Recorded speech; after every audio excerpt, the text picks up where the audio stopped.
So, who remembers what happened last time we left our heroes? Well, Orlac had the brilliant idea to use Willow as a channel in order to send a message directly to Baba Yaga. Oh, and it worked. Unfortunately, and she invited us for tea and sandwiches and told us to go to Blackgate where somebody would contact us.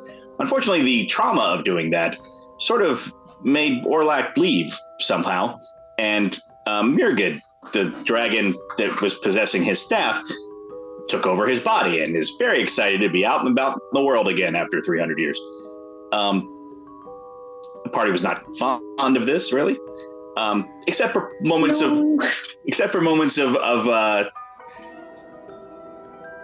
like tender moments, like buying Eliza a hat. But clearly, they just don't understand Mirgid yet. It's early days. So we went to Blackgate, and Willow had a joyful reunion with her family. And then we were approached by a talking dog, because that happens. And the dog led us toward where our meeting with Baba Yaga, but we were ambushed by, I think, all of the population of these gigantic worms. Like all of them in Allgate attacked us at the same time because they just kept coming. And we were not doing well with this whole thing. And then Baba Yaga showed up and basically shooed them away as if they were like errant little chihuahuas. And then told us to follow her, and we went, okay. And we were suitably freaked out. Yes. Sounds about right. Just about enough time. I did like our little spat. There was a nice little spat between Ergun and Mirgid. Oh, yes. There was a question of respect. Yeah. On both sides. Right. So, to completely sidetrack us immediately, I forgot. I went to the Star Trek picket at Paramount and met the guy who played Aramis on The Musketeers. Oh, nice. Who was who Ben used as art for Hallie. Oh, that's fun. Oh, cool. Yeah. I did not tell him about our D&D game, but I did tell him that he was the best Aramis since Richard Chamberlain in 1973, which he was like, oh, that means so much to me. Thank you very much. All right, well, we'll get back to that. Yeah, so Baba Yaga, she, go on, go home. And tell your master he's not allowed to play in my backyard. And she told you to follow her. Mirgid immediately follows her. Coming, grandmother. I'm coming down with you.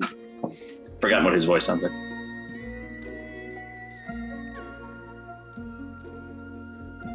I think Kismet just follows as sort of like looking around as the worms retreat, just sort of twitchy a little bit.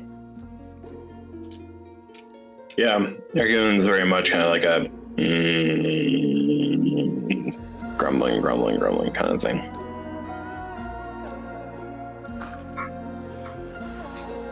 So, she leads you down the path out of these ruins and across a little bridge and down a little dirt path to some trees, and you see a hut.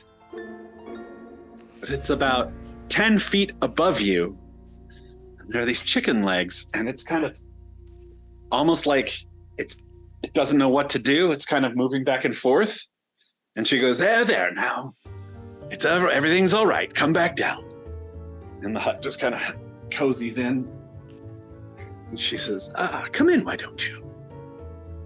Thank you, grandmother. She opens the door. And you walk inside, and it's not at all like you expected.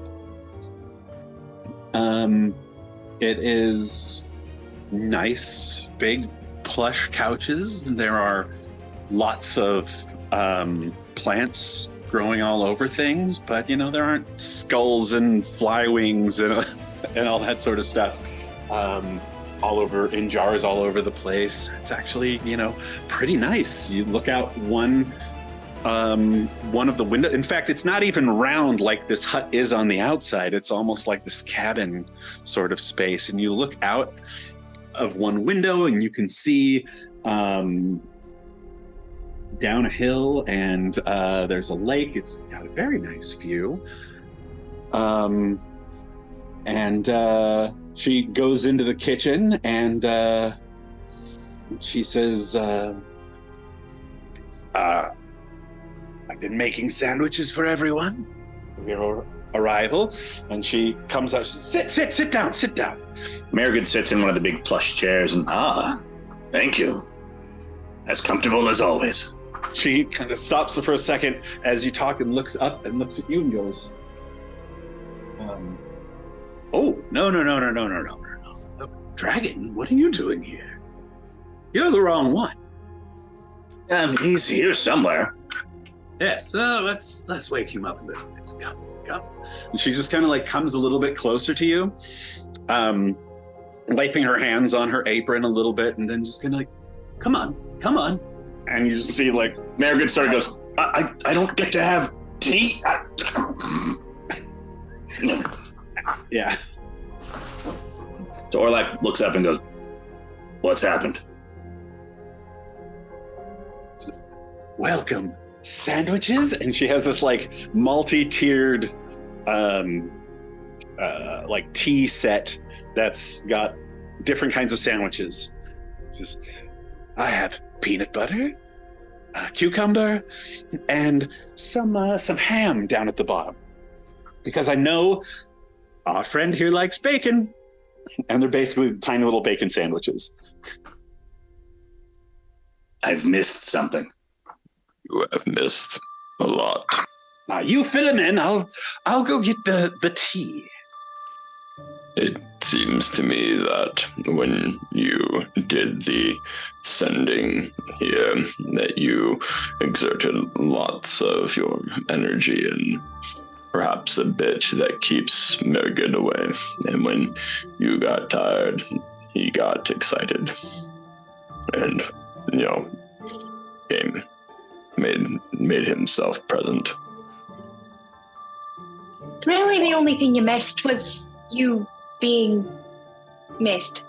She puts it well.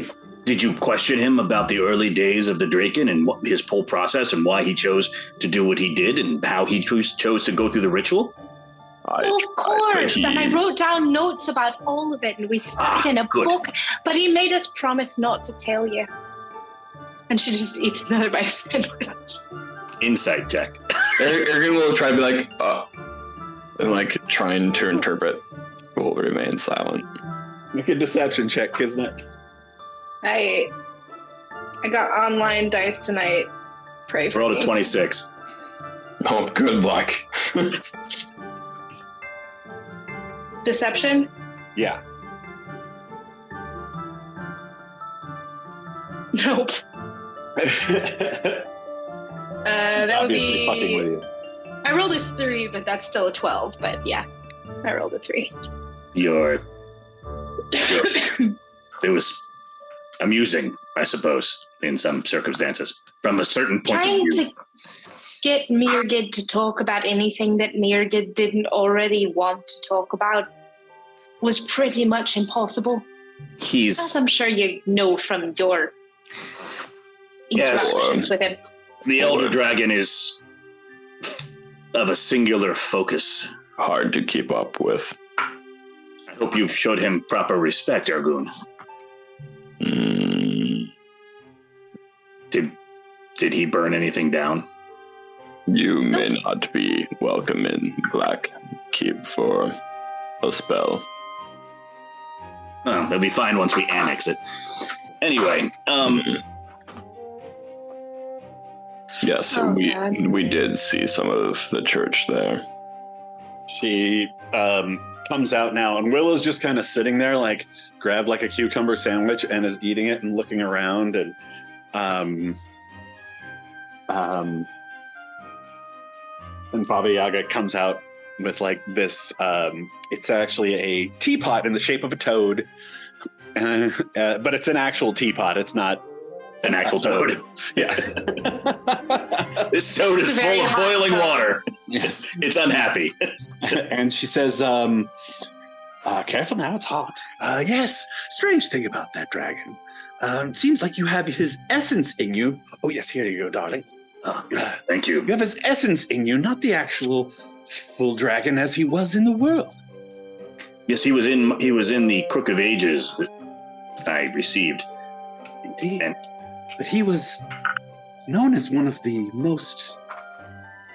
He loved the people, and he lived in Soltharum alongside the elves and the men.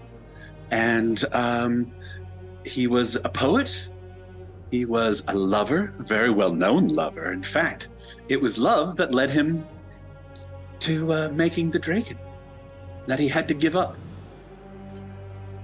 He has spoken at length about what he's had to give up for the dragon.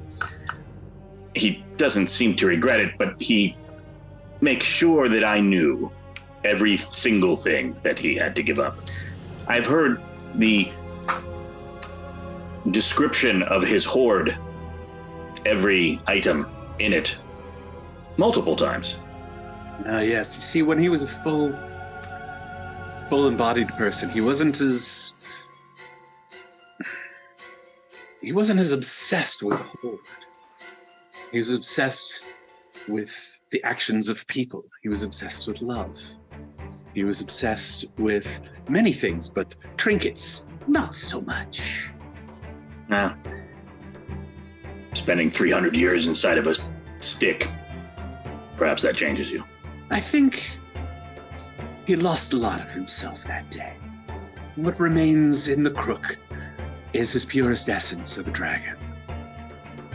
And that's what you're getting. Fascinating, isn't it? It is. I've written several papers yet to be published. She goes, so, Willow. Willow goes, And she just kind of poured you out each cup of tea. And she I like to imagine that Ergun is on like a small little chair that he's very too big for, and has his tail kind of like on the ground wrapped around Willow's, sitting just small person, large person, small chair. I think Draken teacups probably have a spout because you have to pour it past the jaws, you know? So it's got a little... like, well, it's like a little mini teacup. Or like a little pitcher. Teapot, like a pitcher sort of thing. Yeah. Because you have to kind of, it's like a little like spout. You have to kind of like... I mean, Draken have lips, so... Like a soup ladle. Or not Sort a soup of. ladle, like a gravy boat. Yeah, like a gravy boat. Gravy boat. Well, I want to go to Baba Yaga's. Do Draken have lips? I like to imagine that when Ergun blows on his tea, it gets hotter. He doesn't blow, he sucks. Wait. So...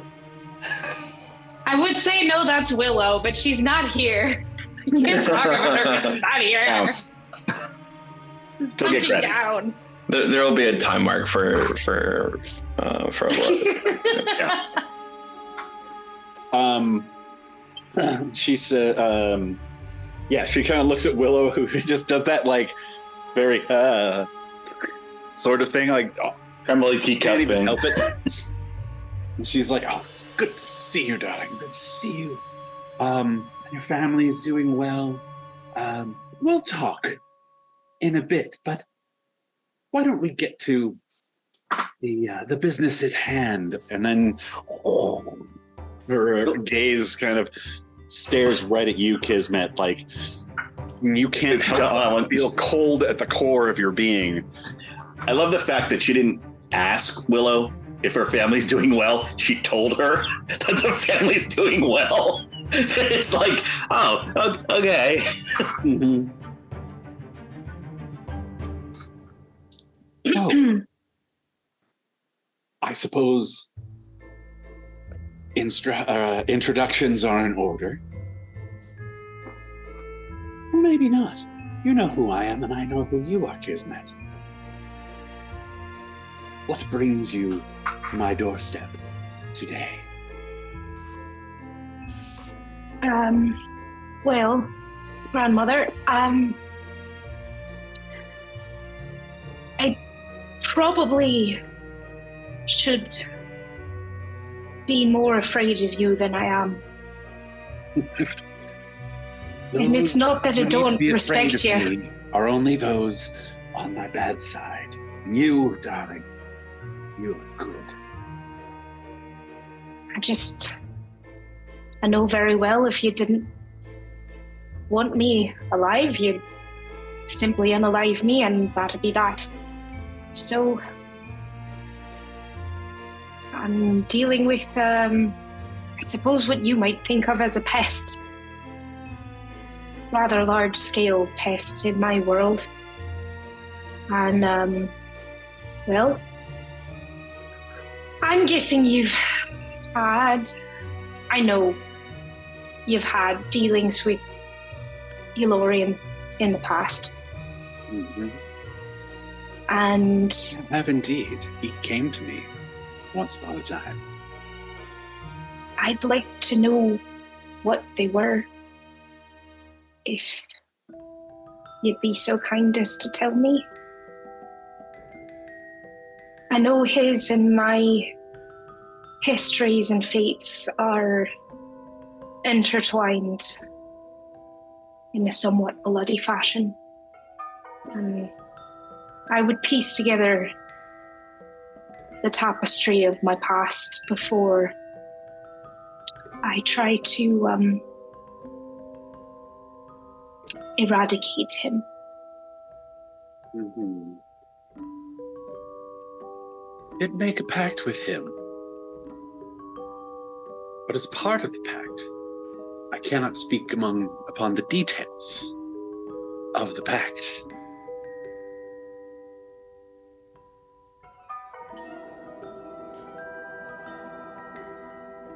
Can you speak Are we of raising the our hands now? details? It seemed respectful. Yeah. Well, sure, thank you. But we're all friends here. Are you similarly bound by pacts as other Fae are? Sometimes, yes. He pulls out a little book, a couple of notes, puts it away. You know, as are all Fae. And she just kind of looks at Kismet. That should prove to be interesting. Yes, indeed. Grandmother, are you insinuating that Kismet has made a pact? No, just that because of her lineage, should she spend more time in the Fae realm, she will be bound to all of the rules of her kin as well.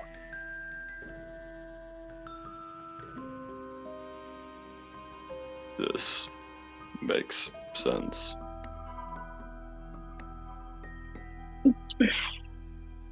Can you speak of the generalities of the pact? Such as what? Perhaps if you ask me the right questions. Did you give him something? He came to me and struck a pact. There's something he was seeking. He asked me to get it for him.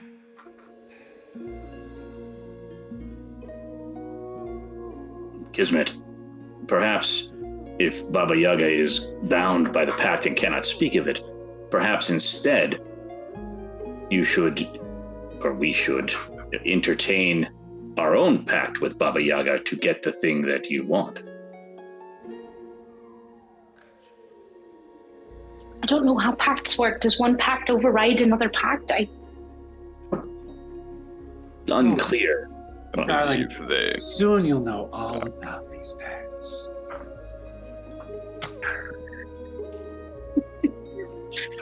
I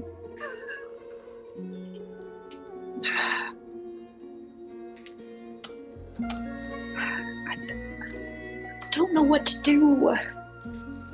Grandmother, we have received a rhyme, nursery rhyme, poem. Oh, I love a poem. Which seems to imply that it is linked to the downfall of Ulorian. Would you be able to help us decipher what it means? Perhaps. Perhaps that is something you need to decipher for yourself.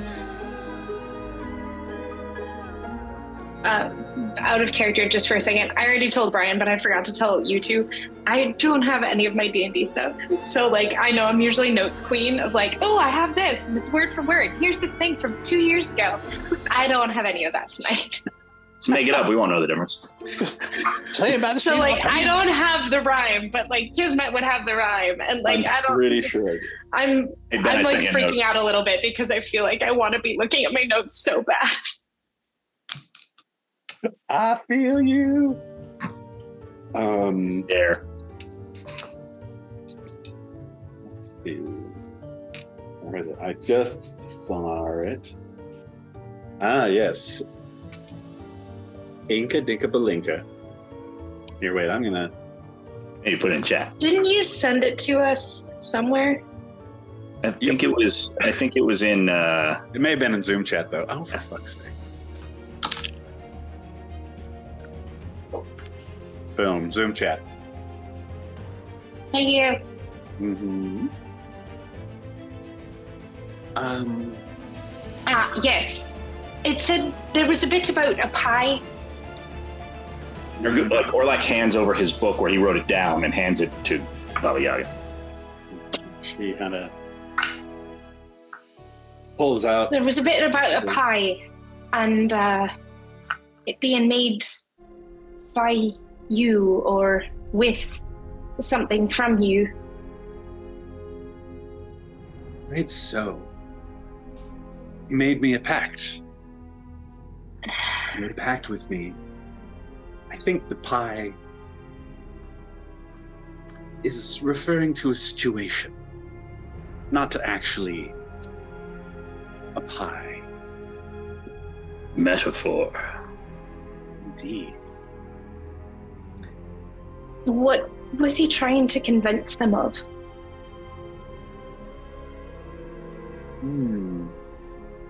That's a good question. Seems to imply that he poisoned them. Or that they fell into his trap.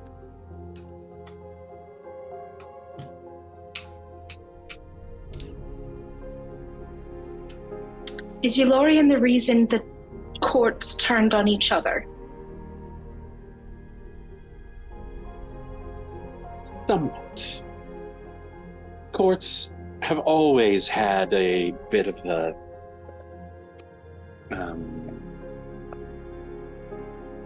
it's always been a little strife amongst the courts, each other, as you might imagine.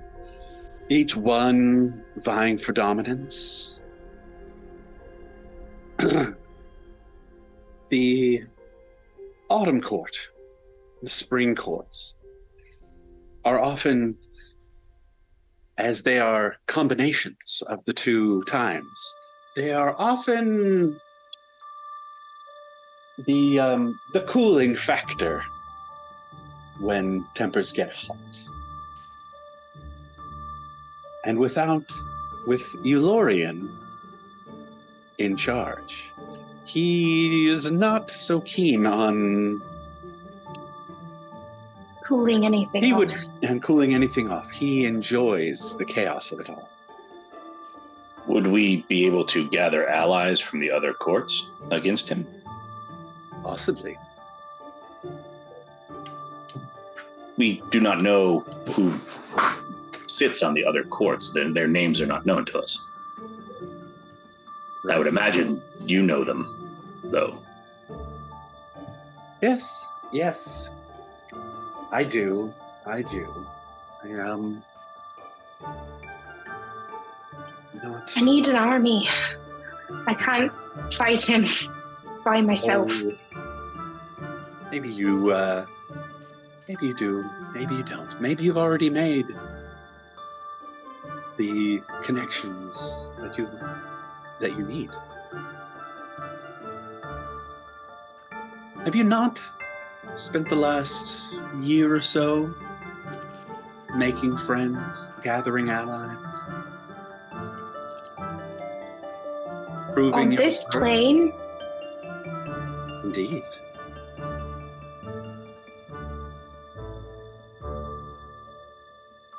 There's nothing that says people from one plane cannot go to another. The Fae come to us all the time. Yes, it just didn't seem fair to ask someone to fight for a land that's not theirs.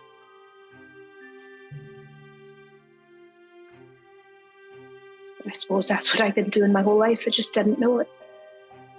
Kismet, no one would be fighting just for a land that's not ours. They would be fighting for you. For your loyalty, for your fierceness in battle, for your honor, for the soul that's kept us alive on even the coldest of nights. It's not just for the Fae realm that we fight. We fight for you, and you are worth fighting for.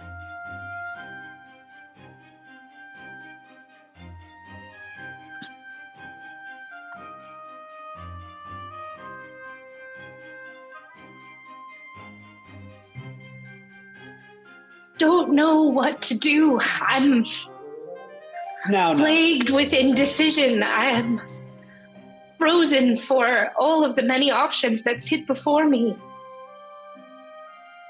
Yet I feel like if I take the wrong one, that I'll lose, but it's not just me that will lose.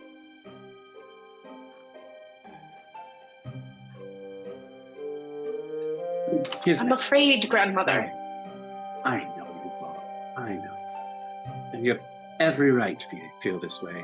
This is more than one person should have to endure, but there's a reason you were chosen. Because you're the strongest bitch anywhere in the realms. Well, second strongest. And she sits back and says, tell you what, I can't tell you about the deal I made with Ulorian, but I can reveal to you what you don't remember about your past. Would you like that? Yes.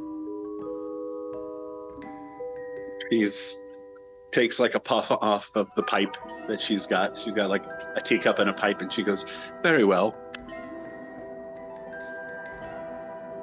And blows it all around the room. And the whole room fills with smoke, and can't see anybody next to you. Kismet, you're looking around and feeling a little bit panicked when you start to smell this familiar smell, but you don't know why it's familiar. You can't place where it is that you know this smell from. And when the smoke clears, you find yourself in a darkened house at night, somewhere in the country. The smell is some sort of wood coming from the fireplace, something local to this place, something you haven't smelled since, as far as you can remember. And you look down and you're kneeling over a bed and you're holding the hand of a small drow girl. Shock white short hair. And she looks intensely familiar. You know this face because it is yours.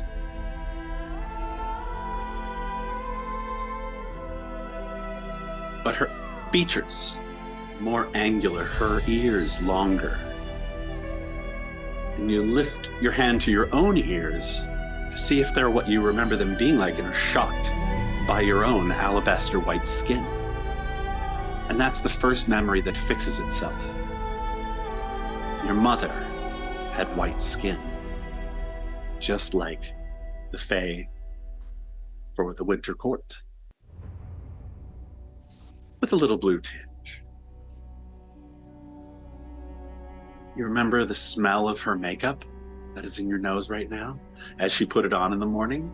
The coarseness of the knitted gloves that she wore to hide her visage, and the delight you'd felt when she would take them off to touch your hand like she is right now. But you were looking out through her eyes and not your own. And you're crying. And Kismet, the small version of you, is also crying. It says, but why do we have to go again? And just then the door bursts open and you hear the words, they're here, we have to go. And you turn and you see Cersallis, your father, skin a much darker gray than you remember. But it was always that way.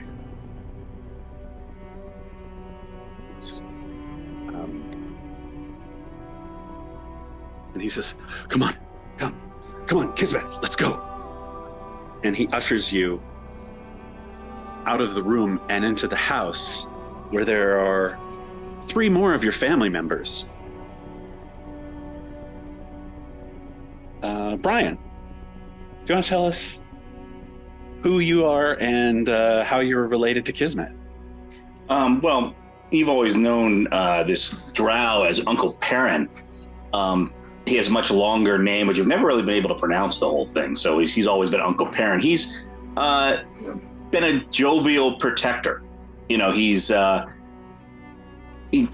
wields this great sword that he says its name is Kismet, though you kind of don't believe him about it, because he says a lot of things that you don't really believe. But has 1,000 games and 1,000 songs and 1,000 stories and he's, always got a, smile, and always has some time to involve you in some sort of game. But right now he's looking out the window and his sword is in his hand. It's still sheathed, but he's looking out the window, very intently. But he kind of glances over as you come in and smiles and says, "Ah, there you are, kitten. Almost time to go, huh?" Ben, do you want to describe yourself and who you are? Hi. Am I also at the door? You're also in this room. Yeah. Okay. You see an older drow, if a drow ever could look old, with long white hair and a long white beard. That's all very smooth and straight and silky. And you've always seen your grandfather Addar to move slowly, but always with an intention. Except now, perhaps the speed that he came here was something that you're not used to. But the twinkle in his eye that he's always left reserved for you is still very much there. Tiffany? An older drow woman, you would think she looked about 40 years old, sees you. She's watching out a window, and in her hand, it looks as though some magic may be sparking, preparing itself, but she's holding it back. But as soon as you enter the room, she shuts it off and rushes across and kneels down in front of you. Darling, we're just going to go for a little adventure now, okay? And you've known your Aunt Olorae for a while. She's been a safe place. There's your mother and there's your auntie. And your auntie is always ready for a little bit of fun and a little bit of mischief. She spent some time as a spy and perhaps as a thief. She's taught you to pick locks. She likes to play around with magic, cause mischief, and she likes to bring you in on that mischief with her. They're coming again. She looks around, worried. She kisses you on the forehead and returns to her place at the window. And your father says, Beckery, where's Beckery? We haven't seen him for a while now. Oh, hopefully he's holding the path. Well, but we need to go now. Right. And at that moment, you hear as the one of the windows bursts, smashes in, and in front of you, you see a large, kind of blackish purple cat with long tentacles. And as you try to stare at it, you have a hard time focusing on it. Displacer beast. Did you guys all know about this beforehand? No, we just had these characters randomly prepared. Yeah. Coincidence. I didn't know if he just said you. God damn it. So am I my mother? Yes. Oh no. Oh, no. Playing your mother, you're not actually your own mother. I thought you were talking. That I understood. Smash! The door flies open, and another Displacer beast in front of you, and you can hear shouting in Sylvan outside. It could be the same one. They're Displacer beasts. How you can tell? So I guess They're displacing. we all need to roll initiative. Oh boy. Fuck. Oh god, of course we're going to combat for the first time in weeks, and it's the one time I don't have real dice. This dice roller better behave, Where's Kismet? is all I have to say. Kismet the child. Like it. Yes. Okay, Peren. All right. And Peren says, I want to change your Zoom names just for a little bit. Oh, yeah.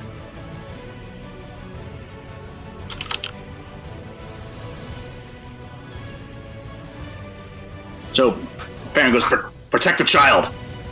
And he's going to dance forward. He pulls his longsword out of his sheath, and you can see that there's runes in silver letter, in silver kind of weird silver script, kind of down the length of the blade, and they erupt into light as he pulls it out of the sheath, and then he swings it at the Displacer beast. I mean, maybe. With disadvantage. Right.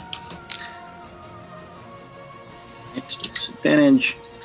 Okay. Let's see, that first one's a 21. That hit. And then a much higher than that.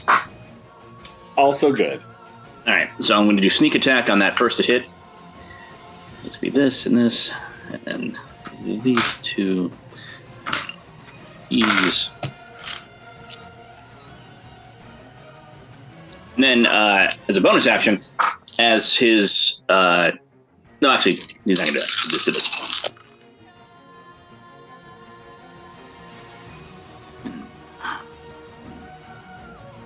He does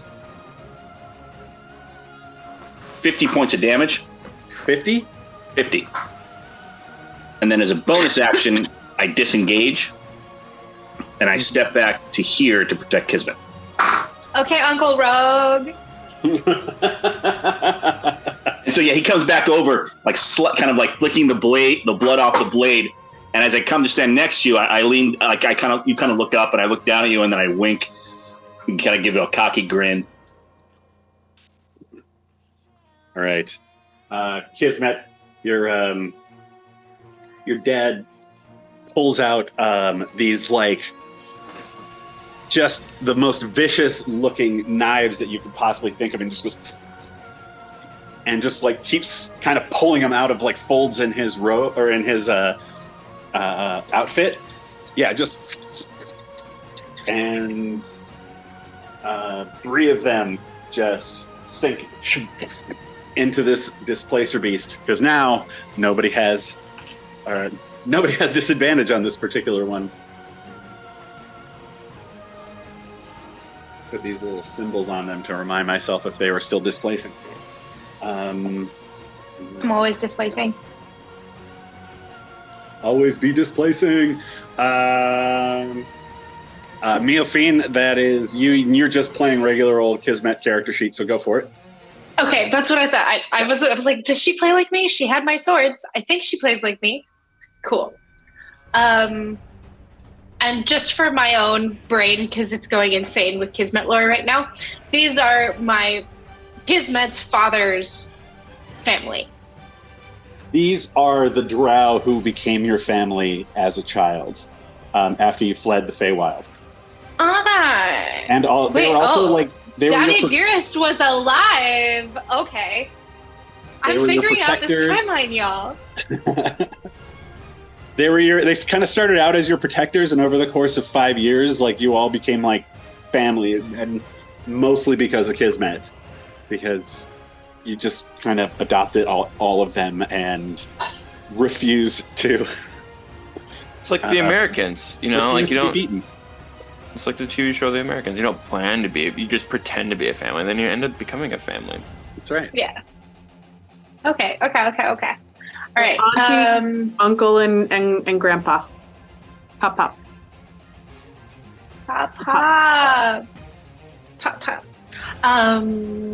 Okay, I'm gonna run towards. Yeah, I'm gonna run towards the one that's closest to me. Just gonna take a little step right in there and take some swipes at. For a second, I thought, John. For a second, I thought you meant that Kismet, the child, had all the powers of Kismet, and I'm like, I can't imagine the rest of us are gonna let this kid attack this displacer beast. But this makes much more sense. Yeah. No. Like, I was about to say, can I use a reaction to grab her by the scruff of the neck and be like, no, kitten, you're not doing that. Yeah, no, I'm my mother. I'm my mother. Yeah. I'm gonna swipe. Swipe. So that's 3 attacks and a bonus. So we'll do. Oh wait, 1, 2, 3, 4. All right. The first one is 27 to hit. The next one is not with disadvantage. First one is dirty 20. Yeah, I think unless you roll a 1. Oh, okay. Yeah. The second hit, the lower was 16. Yep. Cool. I'll just let you know it's a 13, and now you don't have a disadvantage after that first hit. So. Oh, okay. Well then, yeah, all of them hit. Yeah, they very hit. Cool. Then I'm gonna roll damage. So yeah, just like, I don't know. I imagine that she's like calm, cool, and collected. Yes. Like there's just zero fear there. Like I see. And also calm. like furious mom. Oh yeah. Like Ice Queen Mama Bear. Like Mama Polar Bear. Yeah.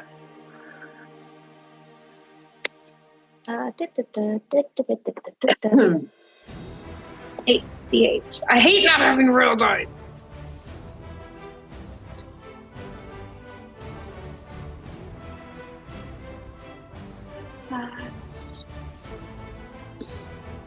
Somebody FedEx this woman some dice. Stat. Plus.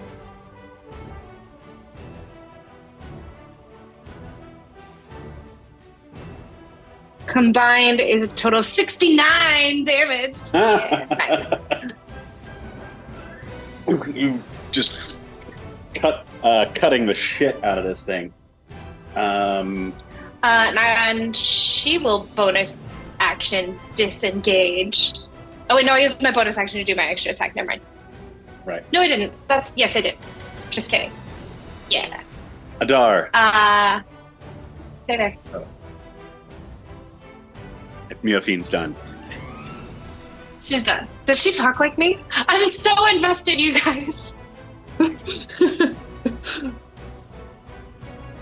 had to make sure everything was on screen that I was recording. I actually got it all set up over there and then walked away, like got about a step and a half and was like, I need to set it to record. Addar will step forward and face the beast that his nephew, I guess. Uncle, what does that make us? Absolutely nothing. I don't know that we're actually related, like in that way. His comrade, and he draws a large samurai sword that kind of gleams. And as he swings it, it looks like it cuts the light because it's so sharp. And I will use Fighting Spirit as well. That really sucks because I rolled a 19, but I don't crit on 19s. That would have been really great. I hit it.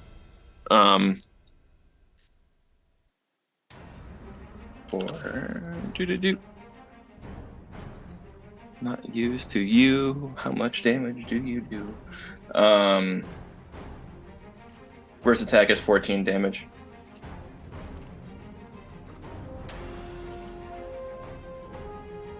Damn. Nope.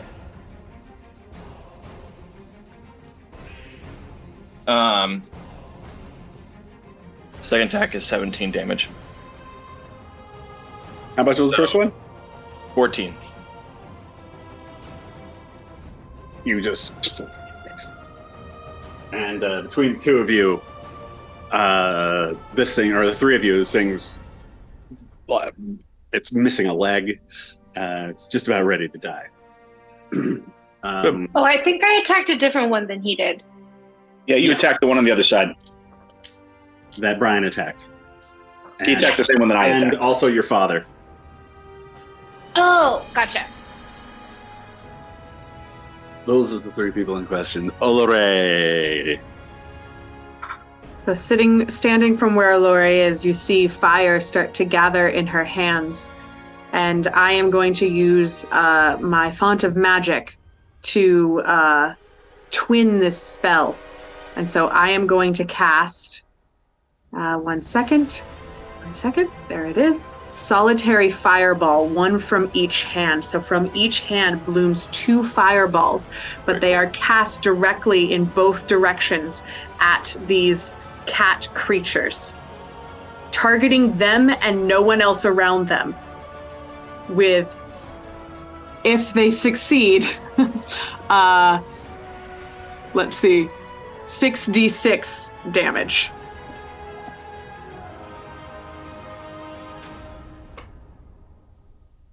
So they need to do a dexterity saving throw. Of what? 17.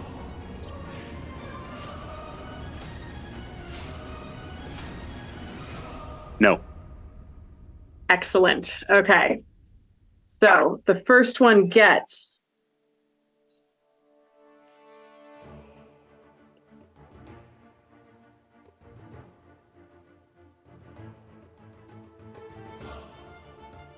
27 points of damage on the first one.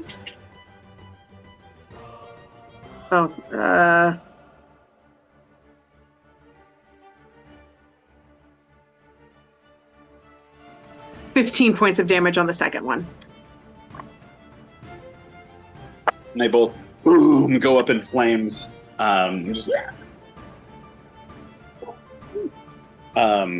You can still hear shouting, and you actually hear some more, what sounds like more sounds of Displacer beasts outside, and you know you have to get to the carriage.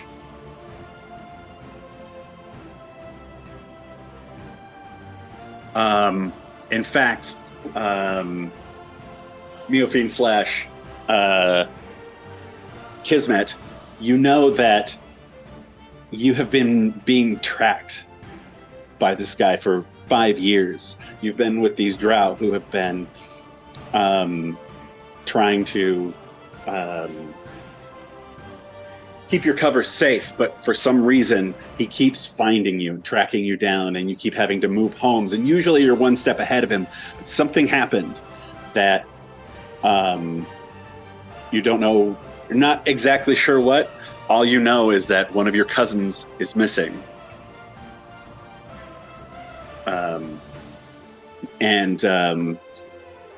But you have a plan for this, because you're all very good at your jobs, and that is, you have a wagon that's ready to go, and you need to get on that wagon, get across the bridge, get into the town, and onto a boat to get away. So those are your charges.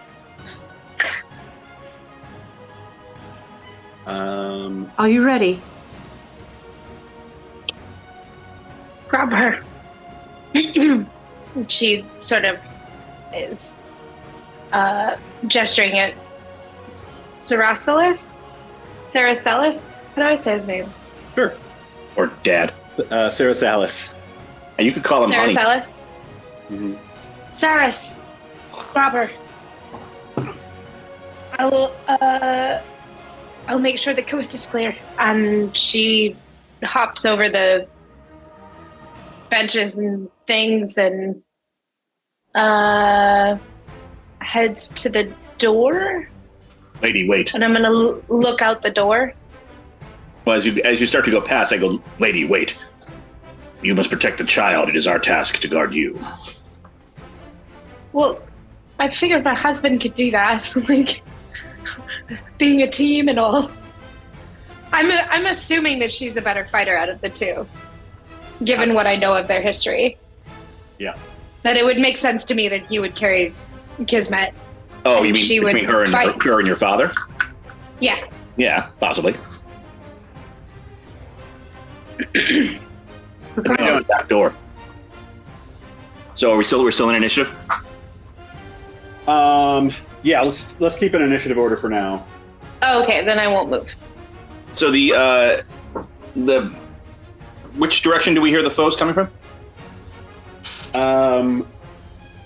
Make a quick perception check. Natural 20. Huh. So 29.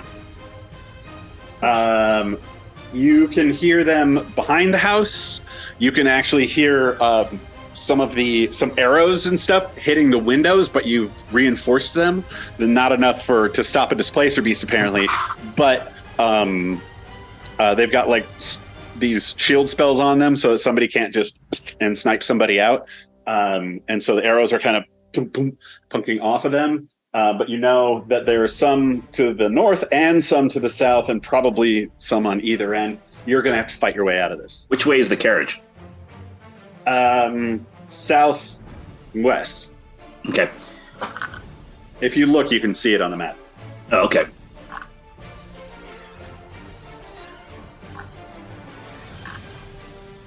Can we? Yeah. Oh, there it is. Yeah, okay. I was following the wrong path. They're all around. We have to punch our way out. And I'm going to move. As you go, more will be revealed. Actually, I'm going to. I pull a potion out of my belt and drink it. Potion of speed, and so my speed is doubled. So then I'll move. 5, 10, 15, 20, Oh, yeah, I'll go to 40 is here. What do I see Hang on, at this point? before you move, Okay. let me Here, show you I'll what's go back to. happening, just in case it. I'll move back to 30. Oh, okay, yeah. There's some bad guys. Yeah. All right. Damn. In fact, there are bad guys riding Displacer beasts. And they are Gross. displaced as well on top of the beasts. I found some foes. Peren calls back. And, yeah. I'm going to, that was 30 feet.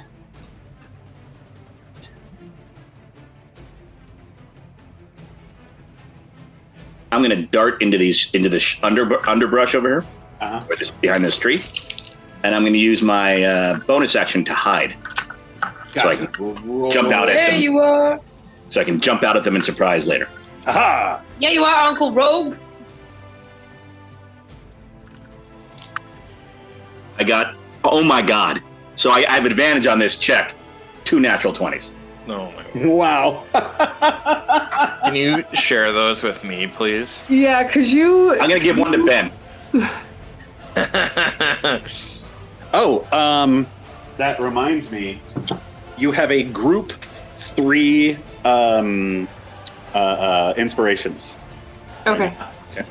I don't know how you all want to remember that, but if we were at a table, I would give you little gold coins and put them in the middle of the table, but I don't know how to do that here.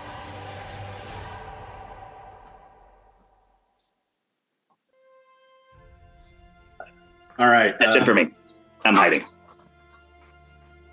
Cersallis grabs Kismet and like pushes her against the wall, and she's like, "Just give me a sword, I can fight."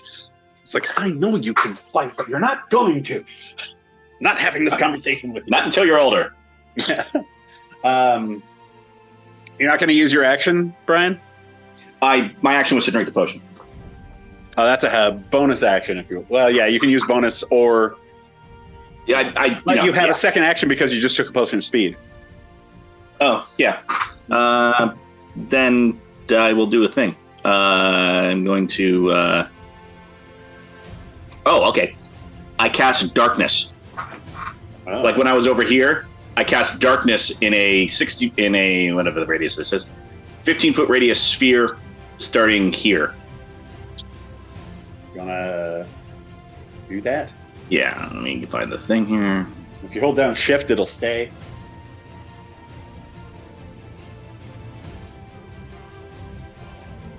Let's see. Oh wait, snap to. The downside to this is you can't like move it around.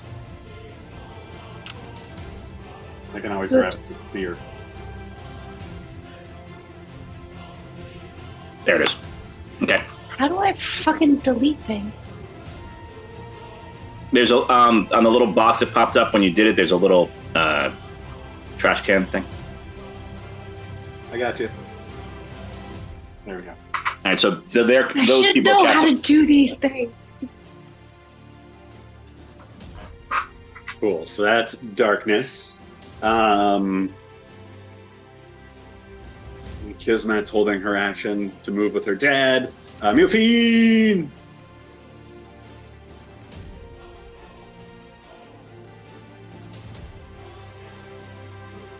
That's you, Kismet. I'm sorry, I'm still trying to figure out how to delete the last circle. I feel like I don't have the Got it. same buttons that you guys do. John got rid of it already. The green sphere I made. I understand that. There was another one. He just got rid of the third one. I have OCD, and I understand what you guys are saying and that he got rid of it, but I feel like I should be able to learn how to get rid of it, and I'm not seeing any sort of trash can like what you were talking about. No, so if you I'm confused. If you hit the select, the little arrow at the top of your everything, and then click on the thing that you made, Uh-huh. It should pop up. should select it, and then you can just hit delete on your keyboard. That's how I do it anyway. Hey. That works. Thank you very much. You're welcome. Sorry. It's just sometimes I get in a loop and I need to know the answer to the thing. And if it makes you feel better, really we couldn't understand see that circle, so. I really understand that. I could. Mhm. I could totally see it, and I couldn't see anything else or focus on any other task until I had completed figuring out how to delete my mistakes. Right. I'm gonna. Shit, how far can I?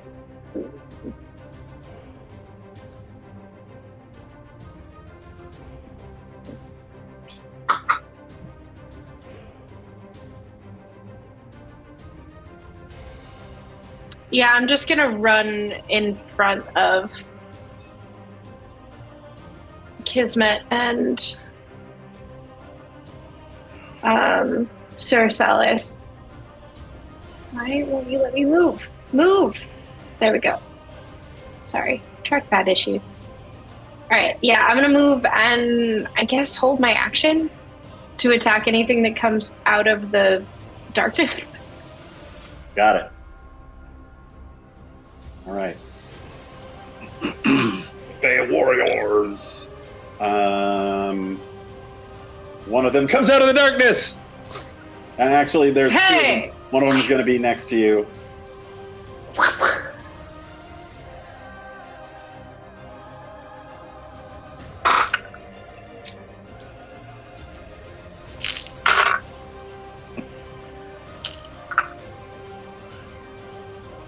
Do I get to attack it first?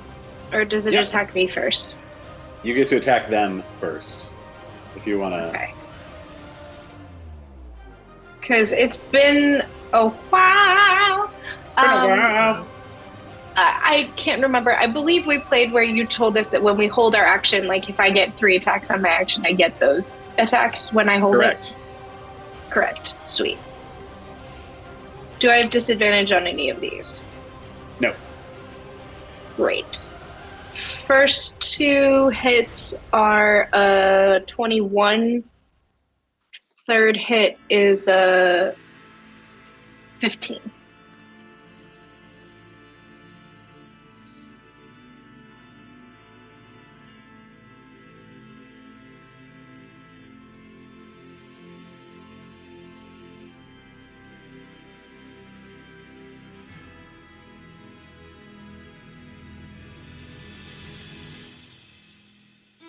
I don't think he heard you.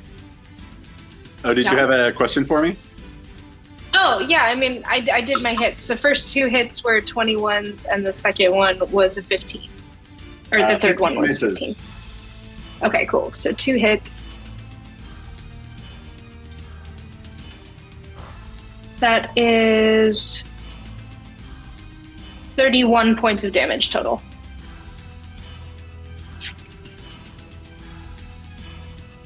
How many? Oh, I guess I shouldn't total it. I should have 1 on one and 1 on the other. So the one south of me takes 16 damage, and the one to the west of me takes 15 damage. Okay. All right. They are both going to try to attack you. They also have disadvantage because you're wearing. They can try. Hey. Like mother, like daughter. What am I saying? Hey. 19. Oh no. Moose. That's a 6. Nope, that's a 9. Okay. It's 2 9s. Fuck off. Second attack. 22. Yeah. All right. You are no longer. And then the other one's attacking you twice. For this turn. Yes. And that's a 22 as well. And Good.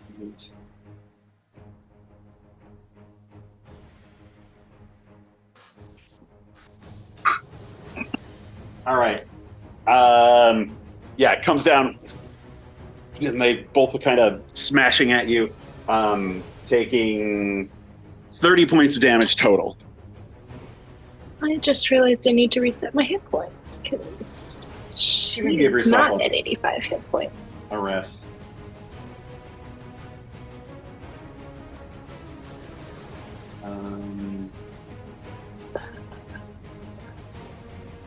One of them is going to try to shoot. Nope. A natural one. Does 10 points of damage to one of his own warriors. Good. And let's move Yeah. to Addar. I duck The under rest him and of he them are hits the kind other of guy in the face. holding their waiting because the darkness, they can't see through it. They can't really see anybody to go after. Cool. He will step forward and attack this one.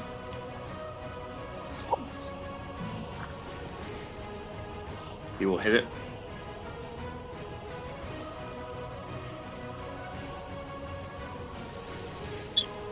For 16 damage. Is it still alive? Huh? He does 16 points of damage. Is it still alive? Did you hit? This one right in front of Addar. Yeah, what was your to hit roll? Oh, 27. Yeah, that's a hit. Sorry, I just kind of figured it was like, oh, okay, I hit it. Yeah, so 16 points of damage. Okay. Is it Does still not alive? kill him. Okay, I will attack it again. That's cocked. Damn. There's a 14 misses, I'm guessing, right? 14 also misses, yes. Okay, cool. That's the end of my turn. All right. You only have one attack? Or no, that was 2 attacks. That was 2 attacks. Okay. Olorae. The first one hit, the second one missed. Olorae. Okay, so this, am I able to see out the window here? Yes. Okay, so I'm going to rush over here, and as my bonus action, I'm going to hand Kismet the child an invisibility potion. Hmm. She knows what that is, and I'm going to say just in case and hand it to her. If you take this, make sure we know where you are, but stay safe. And then out the window, I'm going to cast Ray of Frost, which is I go to the window and out my hand streaks a blue-white light towards this creature right here, the one I can see most clearly. Can I see them through the trees, or would it be this creature that I can see most clearly? You could probably see the one on the left more clearly. Okay, so towards this fey creature right here.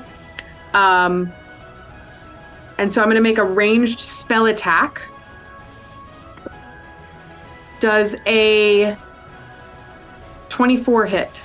Yes. Okay, so that is going to do... Sorry. New character type, I'm still figuring this out.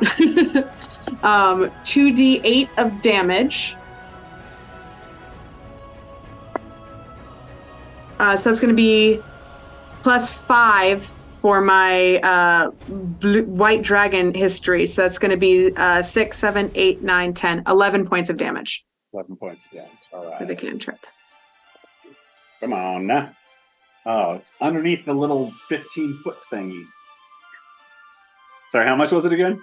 5 plus 6, 11.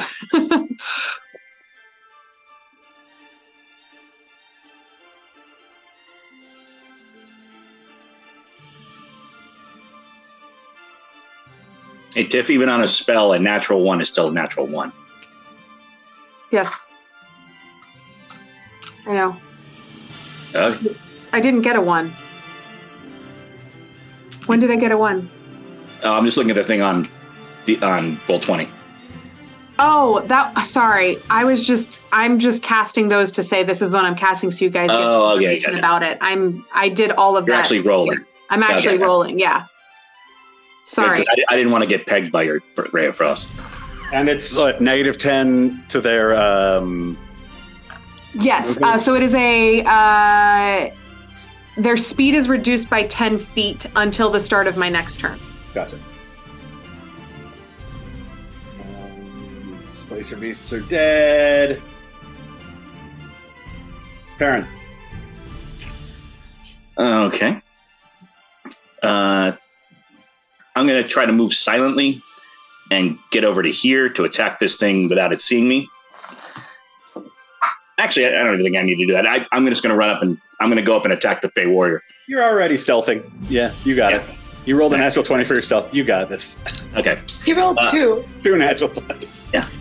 No, I gave one to Ben. I don't think it works that way, but I appreciate the sentiment. So, yeah, I'm going to run up and I'm going to attack the Fey Warrior on its back. Mm-hmm. Actually, I want to kind of jump out of nowhere, maybe even land on the back of the Displacer beast and just kill this guy. Yes. All right, make an acrobatics or athletics check. Okay. That's 12 on the die. 21. Yeah, that'll do it. All right, so I'm going to attack this guy twice. Okay, not natural 20s, but pretty high. Let's see. Natural 20s. One of them, and the other one's a 21. Nice. Both hit. And this creature is a Fey person? Yes. Sweet. Actually, one more attack because I'm pasted. Oh, yeah. That's also a 21. I'm going to roll all of these, and then I'll sneak attack him as well. Take this, hey, dude. Aha! How about you?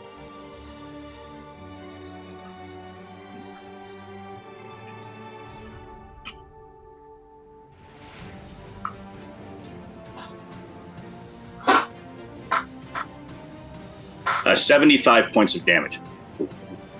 Okay. He's only got 50. You want to... So you're your first 2 attacks, get him. Do you want to use your offhand to throw your dagger at the next guy or something? No, but what I will do is I'm going to use my bonus action to disengage and then move. That was 5, 10, 15, 20.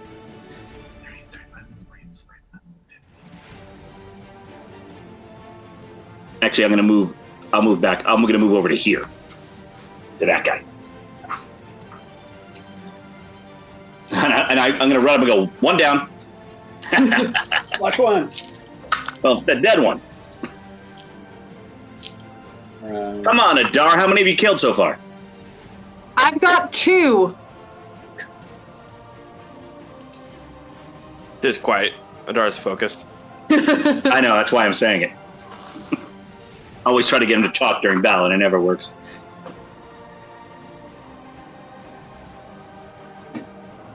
All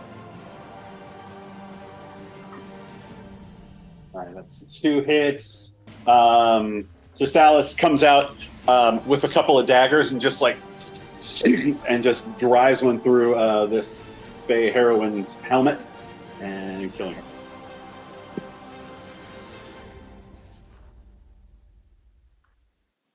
So we're making a dead pile. Those. And that's him. Kismet. LJ, roll a d20 for me. Oh no. Oh no. Oh no. Oh no, no, no, no. Oh fuck. I jinxed myself and rolled a natural 1. Natural 1. She puts her hand up like this, and the dagger falls out of it. She slipped one out of her dad's belt without him noticing, but went to throw it and just kind of threw it backwards. He's like, "I told you no!" Yeah, into the Displacer piece body behind her, All right, Miofene.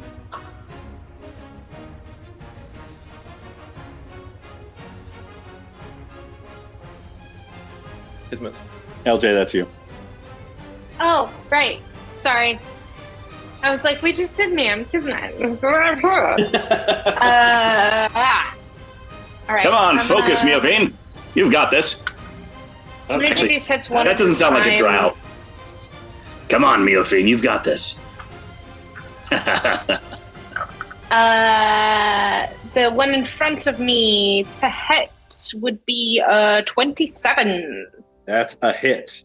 And this is probably going to kill them, so you might want to hold on to your other attacks. Yeah, that's what I figured. So damage is 17. Yep, dead. One of the things I love about Baldur's Gate is every time somebody misses my bard, he goes, "Ha!" I know. Or I would know if I could roll, if I could actually load any of my saves. Thank you, Baldur's Gate. That's That great. still sucks. I'm gonna use Starfield my is fine. movement to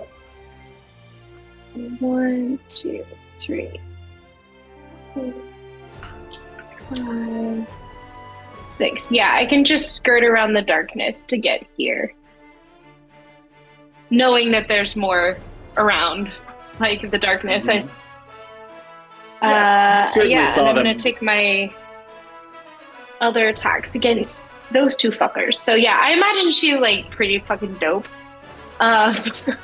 And it's just like taking like a little bit of like a kick off the wall to like skirt around the darkness, and then just like coming down with both rapiers as she's like coming down off the wall towards those, because she was up on the steps, so she had a little height. Yeah.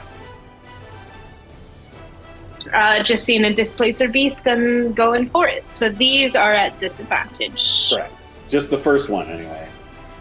Well, until I One at a hit. time. First hit is 17. On the Displacer Beast?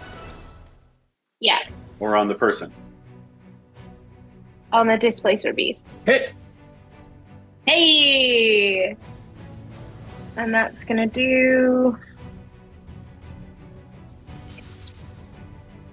18 damage. Right? It's hurt. And the second hit's gonna come down on. Yarr at you.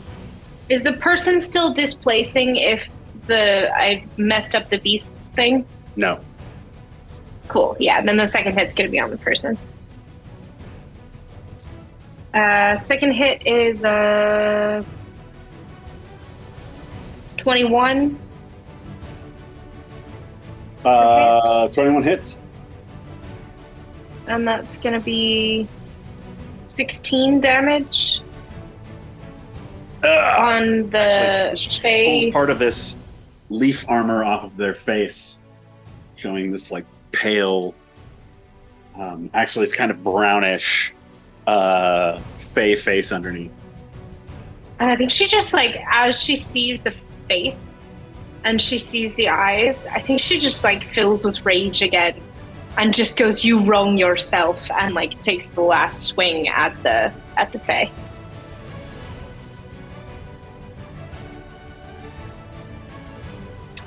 And that is, hey, a 19, which is a crit for me. All right.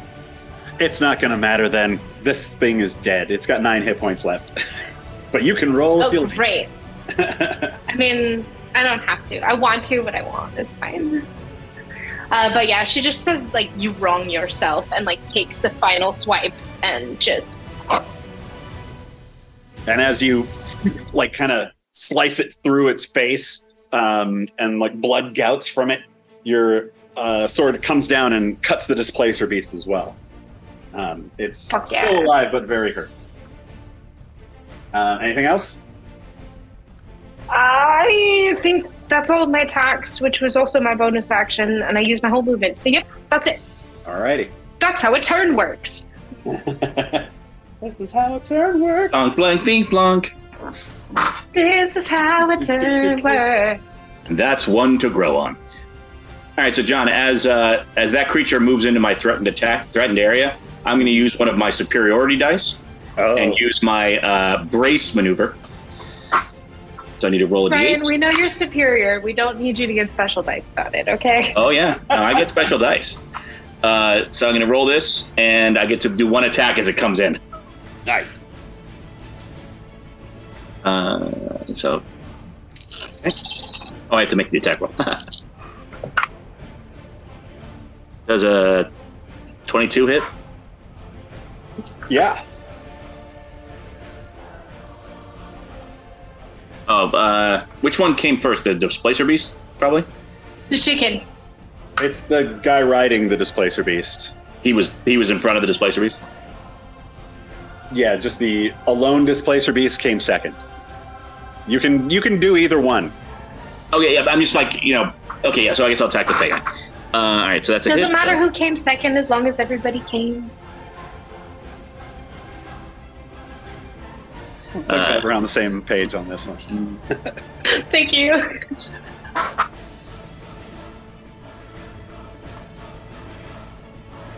$44 points of damage. I'm wearing a Rainbow T-Rex shirt. I'm not responsible for any of my actions tonight. Roar. You kind of like put your blades out, and it actually goes up through the Displacer Beast's shoulder and up through the warrior's guts, killing him and severely injuring the Displacer Beast. You were a fool to come this far. I was like, oh, look, I found the accent. There it is. Although I just saw an article saying that if elves on the surface world have a British accent, then drow have to speak with an Aussie accent because they come from down under.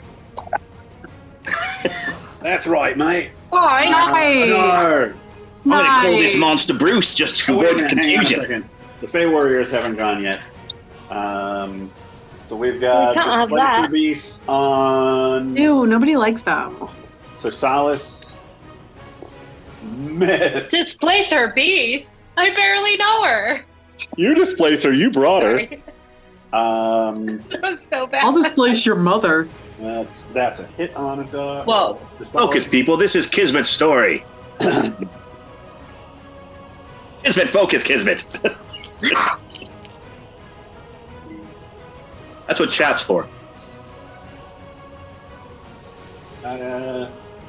18 to hit Peren. Nope.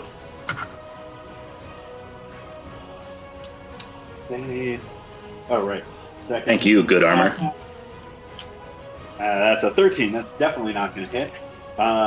So that's one hit on Cersallis. He takes a little bit of damage. We've got 2 Displacer Beasts on Miofene.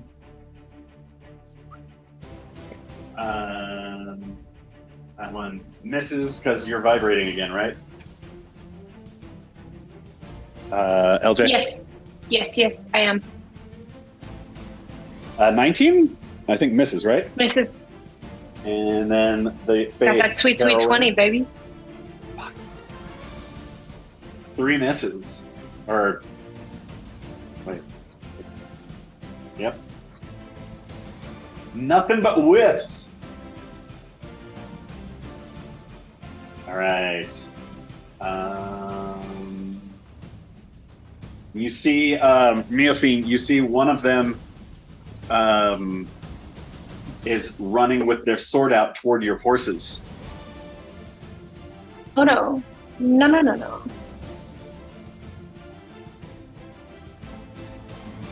But none of the ones near me are attacking anybody besides me, are they? No. Yeah. Nailed it. Don't think there's anything I can do about that. Ben? Other than do something about it on my turn. So Addar is going to attack the first Displacer base in front of him. And this one's been hit, so it's no longer displaced, correct? I think they reset on their own turn, and he just had his turn. Great, so it's okay. I will I'll use my great weapon fighting for this too. Oh yeah, he's only got a 13, so might as well. Yeah. I almost not 20. That would have been great. It was like 20 and then 8. So does a 15 hit? Yeah.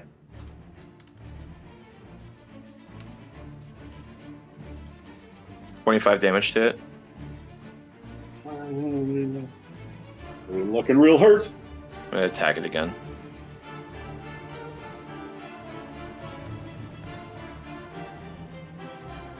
That one nat 20. It dead. Natural 20? A natural 20'd it. Can I cut off its head? Yes. You see him just, and its head just boom, boom, boom, boom, dead. He has a Vorpal sword. If I nat 20, it. Yay! I'm going to move through the darkness. And because I killed something with Great Weapon Fighting, I use my bonus action to attack again. So I'm going to attack this Displacer Beast up here. Hey. Feel your way through the darkness. Boom. Ah, there he is. I have blind sight, so I can Nice. make my way through. Although I'm sure this one has disadvantage as well. Yeah. Okay. Does 17 hit? Yes. Okay, great, cool.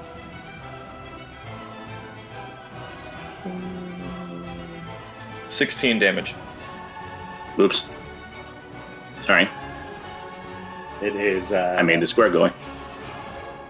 Actually, What was the circle? take that one down too. Cool.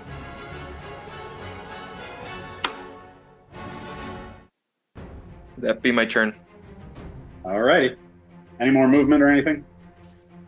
1, 2, 3, 4, 5, 6. I moved all that I can. Gotcha. Peren says, I got the one on the horses. Or I've got the one on the horses. That sounds Alright. good. That sounds like a good drow voice. One on the horses. Like sort of like a dusty, not scratchy, but like sort of rough sounding. The key is to linger all your words. Yeah. Stretch them out just a little. Otherwise, it's Tiffany. not proper drow phonetics. Right. Peren, we're in It's the, like Welsh. There's a lot of extra vowels. Yeah. Peren, we're in the middle of a battle.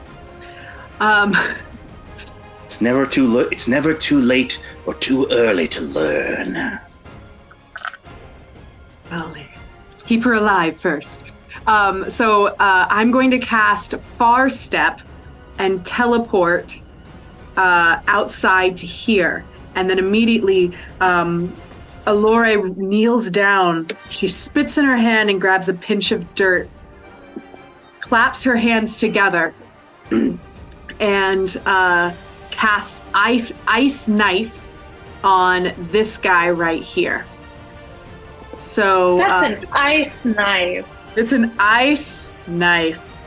John, I did think about casting Magic Missile on the darkness, but I would have given you more inspiration for that.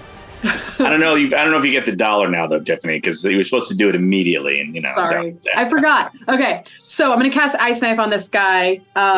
Does a 25 hit Mm-hmm. this guy? Okay, so he's going to take. That was with disadvantage though, because they're vibrating. Okay, the Fey heroine is vibrating. Yes, he's right. She's riding the Displacer Beast, so That is the second one was a natural 20, so the 25. 25 hold. stands. All right. Could have been a natural 20. I love you. This is my this is my magic dice. Okay. So that one takes 10 points of damage, but then so as it hits, the knife explodes, and both the Fey heroine and the Displacer Beast take an additional 7 points of damage. Sorry, not 7. Yep, an additional 7 points of damage. And the Fey heroine on top of that takes 5 points of cold damage. So she takes 7 points, and then she takes 5 points. Yep. So it's so the Fey heroine takes 10 plus 7 plus 5, Okay, and the Displacer Beast takes 7. gotcha. We're gonna call Fey Heroine dead. Okay. That's a nice name. I like that name. Dead. there's been a lot in their family. That's right. Anything else? And I I think that's all I can do because I used my action and my bonus action. Movement. Yep. Murmur. I'm gonna jump over this wall and take cover behind the stone wall. Cool. Peren. I'm going to use a bonus action to disengage, and then I'm going to move 5, 10, 15, 20, 25, 30, 35, 40, 45, 45. Hey, Lauren. Your guy on the right click as you're 50, doing it. 55, 60. Yeah, but when I did that, the last time I tried to do that, the circle vanished. Ah. So I stop about partway through. I say hi to Olorae, and then hello, and then I keep going. I get next to this guy and I attack him. And as you say hello, I look at you and I go, 3. Ice and fire. Ice and fire. Doesn't beat steel. All right, 3 attacks on this guy. My lowest is a 18. 18 is his armor class. All right. Or her armor class. Suck it. It is a Fey, and since I'm alone with this person, I'm going to use rakish audacity. Are you swashbuckler? Whoa, Yeah. Brian. Yeah, and it means I get sneak attack if there's no one near me. Yes. That's one of my favorite things about swashbucklers. Funny, I get sneak attack when nobody's near me either.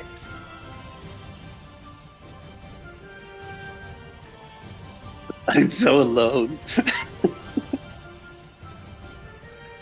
I, Alone Tiffany, together. always get sneak attack when no one is near me, and I constantly surprise myself when I walk past mirrors. Oh, okay. What are you doing here? Oh, 77 points of damage. Woo! Just absolutely eviscerate this guy. Or I call back. That's it for me. Gotcha. Quick to the carriage! So Cersallis comes out at the at this Displacer Beast.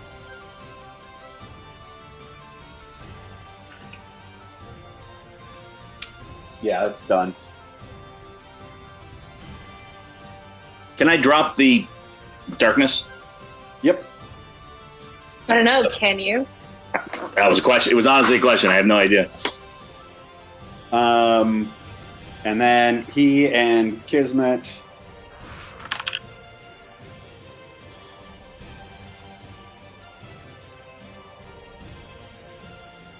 run out. That was so fancy. And Miofene! LJ. Yeah. Nobody's used to these names. Sorry. No, I'm really, really not. But I'm just like, you just said Kismet. I'm done. Every single time you think I'd get better at it. No. Not yet. Just Miofene. Yeah. Bum, bum, bum. I mean, I'm going to murder this last beastie boy. Do I see anything else, like, further out, like, or hear more thing, like, that we're getting down to the last thing that we can see that we're gonna kill? Do I hear other things besides that? Make a perception roll. Dice roller, don't fuck me. You kind of fucked me. did you 15. enjoy it? Oh. What? 15? 15. Yeah, you can hear that there's something big coming this way. Like, and it occurs to you that these are probably scouts. Yeah, I'm gonna just fucking slit this beast's throat and get to the carriage. Turkey. That's a 19 for a crit. Damage on that is...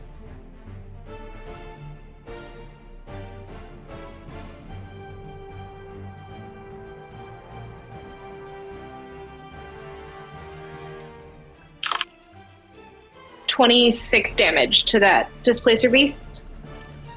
He dead? He up? Still up. Hit him again. Yeah. That's 16? Yep. They're only 13 AC, so. That's another 15 points of damage. 15, that'll finish it. Fuck yeah. Alright, great. Second attack done. Kismet's already at the carriage. Yeah, I'm just gonna run my ass over there. I'm gonna run to the back of the carriage. Let me see what my movement is. Are we still in initiative down for this? I think we can jump out of initiative real fast here. So as people start running up, Peren looks, Kismet, who's standing next to Peren, he's kind of got a comforting hand on her shoulder, but when he looks over at Olorae when she runs up and says, "You have the potion, yes?" I would never let it leave my side. Good. Quick, into the carriage. We don't have much time. I don't like the I feeling. hoist Kismet up into the carriage. I appear inside I- the carriage. I was gonna reach down for Alora's hands. You reach down for her hands, but I still have far step going because it lasts for a minute, so I just appear next to you in the carriage. Mm-hmm. Okay, great. Cersallis, But I'm not in the carriage. I'm on the back of the carriage. So I was reaching down to pull you up to the top of the carriage, of the back of the carriage with me. Is it a wagon or a carriage? It's a wagon. It's more of a wagon. Wagon. Okay, cool. So we can be in it and still Yeah. shooting outside of it. Addar, hurry up. Great. Can't hear you. He'll just melt out of the darkness and get around top. With the grace an older person you would not expect to have. Cersallis, he helps Kismet up, and he goes around to the back, and you see behind him this kind of like explosion of leaves that comes together in this in that champion's armor, and it's holding this long spear with all of these points at it, and it just right into Cersallis, through his guts, right through Kismet's father, and he goes, and you just see it sucks all of the life out of him, and he says, "Go, run!" And I hit the reins. turns to ashes. Yeah, I hit the reins and get the horses up into a gallop.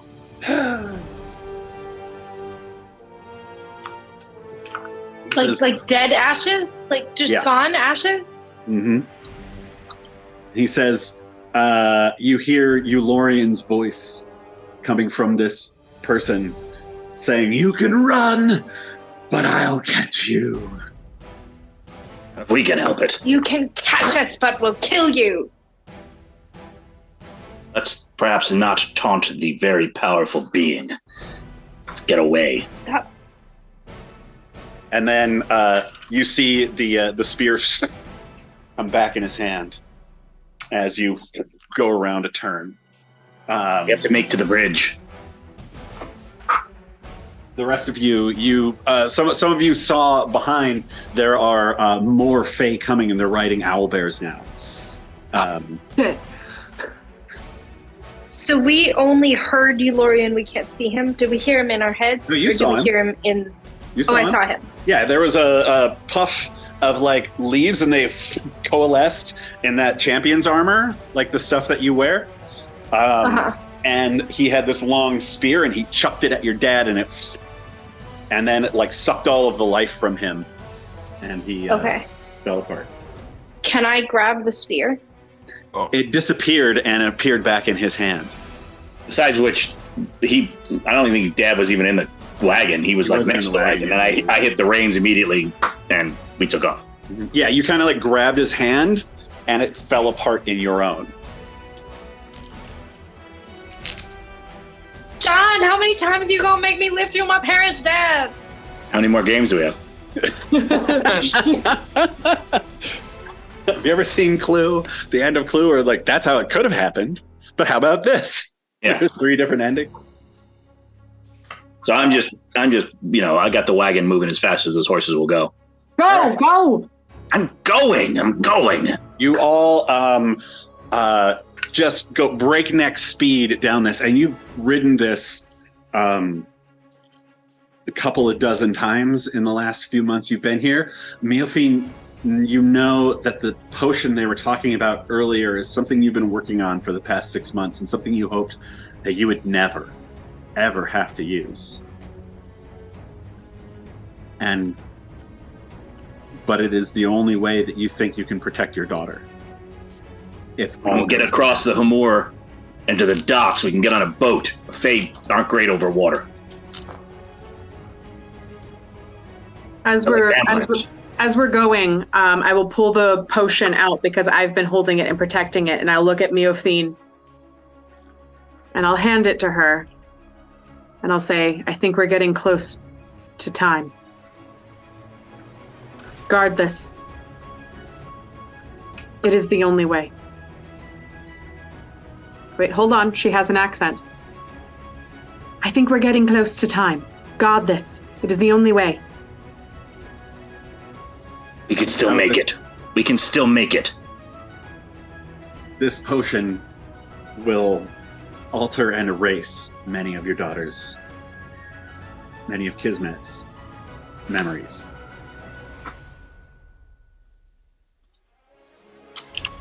All right, we're going to go into a why do I always forget the name of this fucking thing? Skill challenge. Skill challenge. So you're all on the back of this thing, of this this cart with 2 horses going at breakneck speed as fast as you can. Peren has driven down this road many times, never quite this fast. But he knows exactly where he's going, that it is about a mile to the bridge and then about a mile after the bridge to the dock. And you need to get to that bridge before Ulorian and his cohorts do. You would hope to have a little more time. You'd hoped they wouldn't be there, but it's looking grim. So you need, we'll say, 5 successes before you get 3 failures. You can use any skill that you are proficient in, but you can only use it once.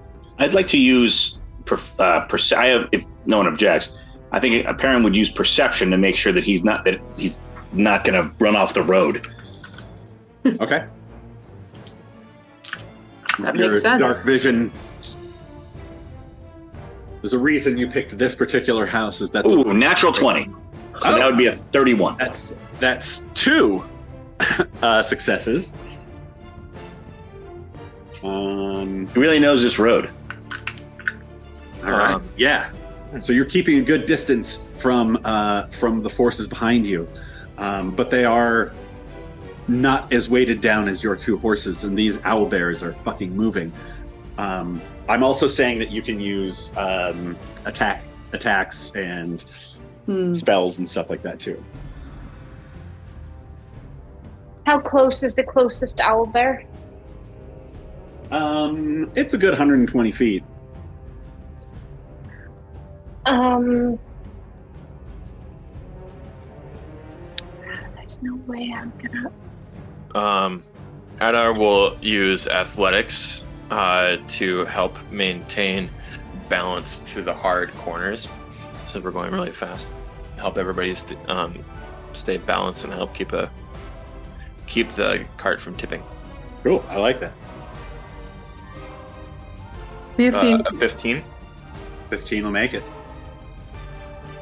So as you're coming around this one corner, Addar has been with you on some of your speed runs, and he immediately, over to this side, and he helps pull people over so that as you come around this, you're kind of leaning into the turn so the wagon doesn't go over, but you can hear the wheel It's a lot of stress on rigid wooden wheels, but you're pretty sure this old bucket can make it. Come on, baby, hold together. Drive casual. Anyone else? Olorae? Miofene? None of the things I'm thinking are gonna work. Just tell me, this is all very, theater of the mind. Well, it's like I'm thinking of like, oh, I want to use acrobatics to like do something, but they're too far away from me to like jump around and hit one and jump back. And like, I'm like, oh, well, I could jump up into a tree and like cut down some tree branches or something to fuck up their wheels, but they're not using wheels, they're using owlbears. It doesn't fucking matter if there's branches in the road. I mean, here's something you could do. There are some low branches. You could jump up on them, jump onto somebody, kill them, and then ride the owlbear back to your friends. Unless the owlbear stops and eats you. Yeah. My animal handling is really bad. Well, and owlbears aren't. I mean, they're kind of smart-ish. I mean, more than like horses. Yeah, but they're not motivated in the same way that most sentient creatures are. So, intimidate them. Fuck it! Kismet? Fuck it! I'm gonna use acrobatics. Yeah, intimidate them, Kismet. Okay. All right. So do an acrobatics check for me. No, I don't have proficiency in intimidation. Oh. So I can't use it because this is a skill check. Unless I don't need it for like the secondary thing that I'm doing. Like if I'm using my acrobatics to do the thing and then I also have to make, I don't know. It's up to you, John. I say it sounds really fucking cool. Let's do it.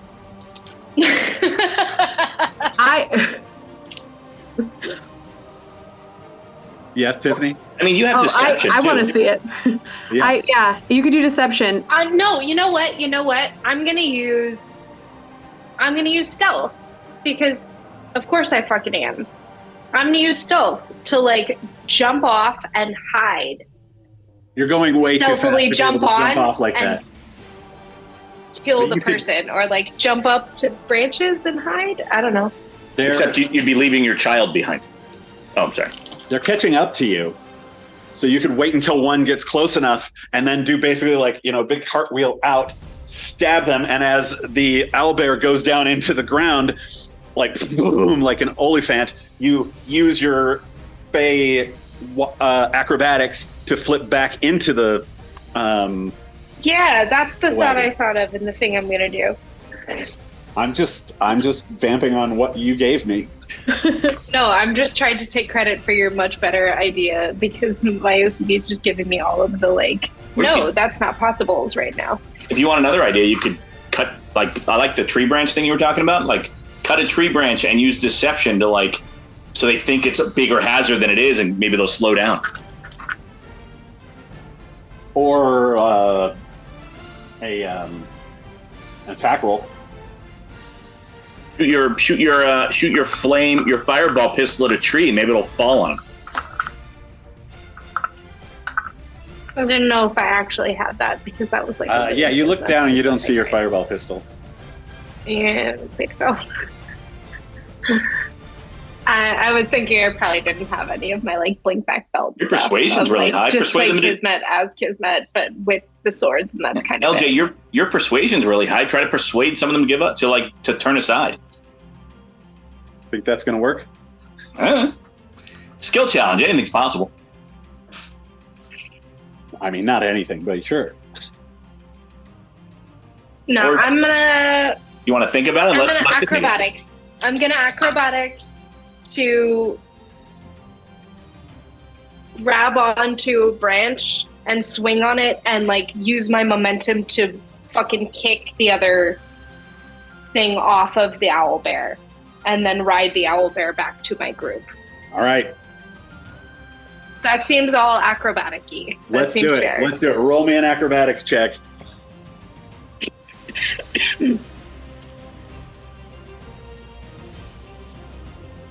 Oh.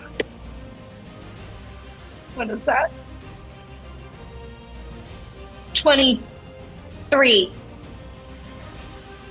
you look like, oh no, I didn't make it. Like 23 is awesome. So you look back. I'm really scared. Yeah, and you're kind of like, okay. And you look up and you see this branch coming towards you, and you put your swords away and you jump into the tree, and the momentum takes you up until you're like a Olympic gymnast, and you stall at the top just to get your timing right. As the first owlbear is about to come under you, you come down and bam, knock the rider off. Boom, boom, boom. It hits a tree and you just hear bones break like its spine as it just turns to mush. And now you're on top of this thing.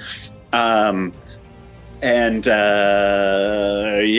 you're on an owlbear. You're riding an owlbear. Yeah, You're riding an owlbear. I imagine the fury that is coming off of Miofene is palpable, almost visible. Right. And now you're looking behind you. Fear and rage combined. That they the rest of the group is basically right behind you. But if you get close enough, this owlbear body could definitely throw a wrench into their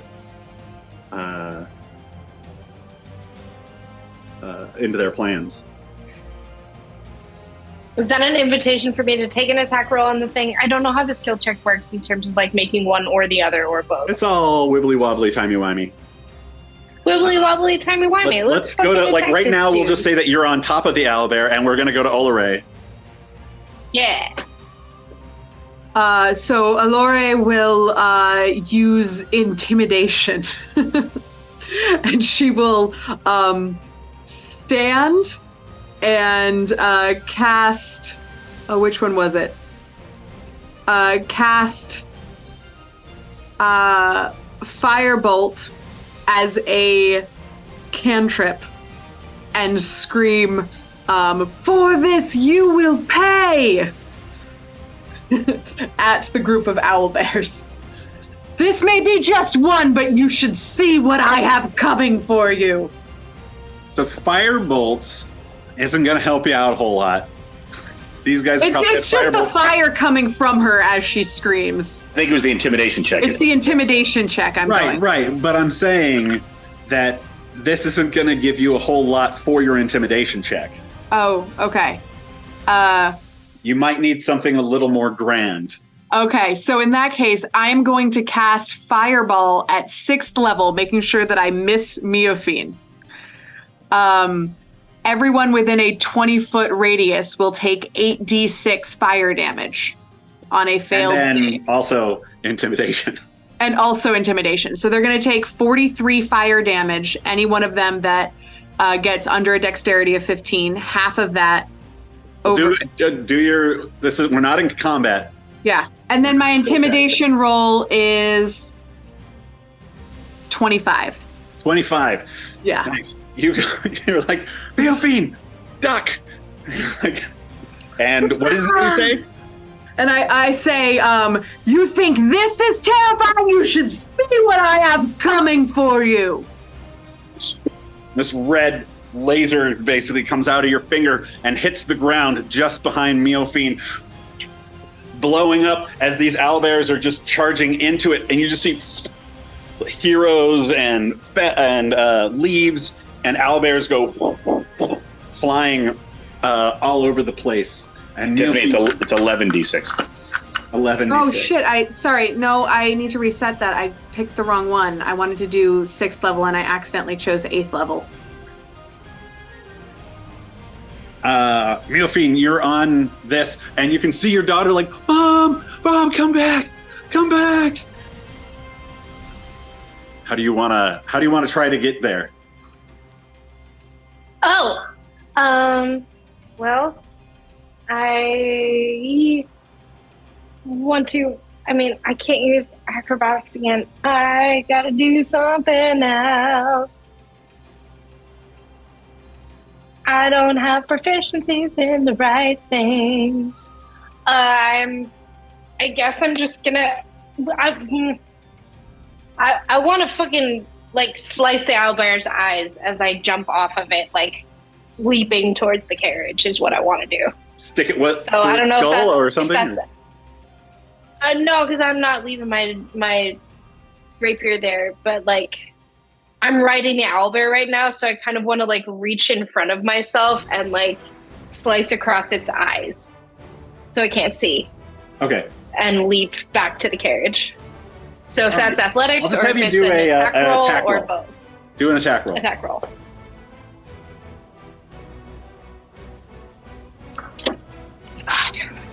That's really high. It's 31. Nice. You kind of keep the owlbear moving forward and getting closer and closer, and you can see that Kismet is reaching out, and it kind of snaps at her, and you're like, I don't think so. And you take your sword and you slice it across her, and it kind of like tries to stop. You leap up. You kind of grab Kismet in your arms and you pull her to you as this owlbear kind of boom, boom, boom, boom, boom, boom, boom, and a couple of the owlbears behind it who are like coming around the fireball end up hitting this carcass essentially and falling over themselves as you pass the skill challenge, and you're headed down the last little thing toward the bridge. I have to pee real fast. I'll be right back.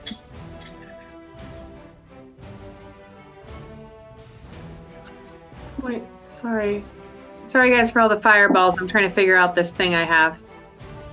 I'm not the sorry. necklace? Yeah. So if you cast it if you cast it as a 6th level thing, you would have spent 3 beads. Okay. Because each bead. Oh, and that means I can't cast it as a 8th level. Right, because you've used those 3 beads. Okay, then I would know that, and I'm going to fix it. Well, better that than spell slots. Yeah.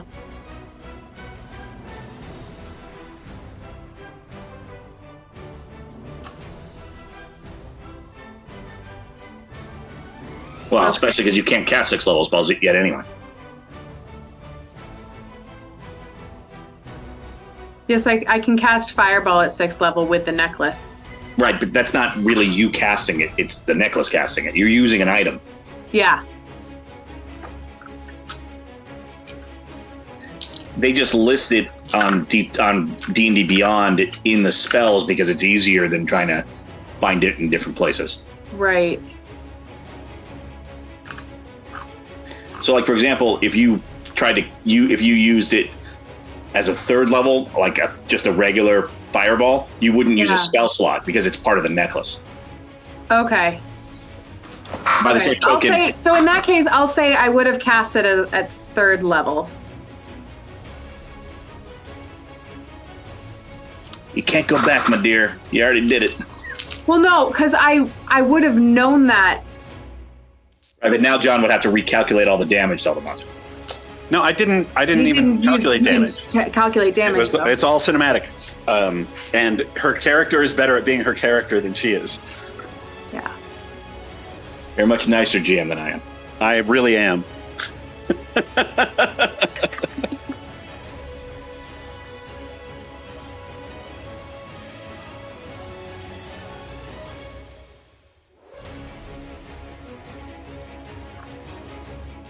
Okay. That makes sense.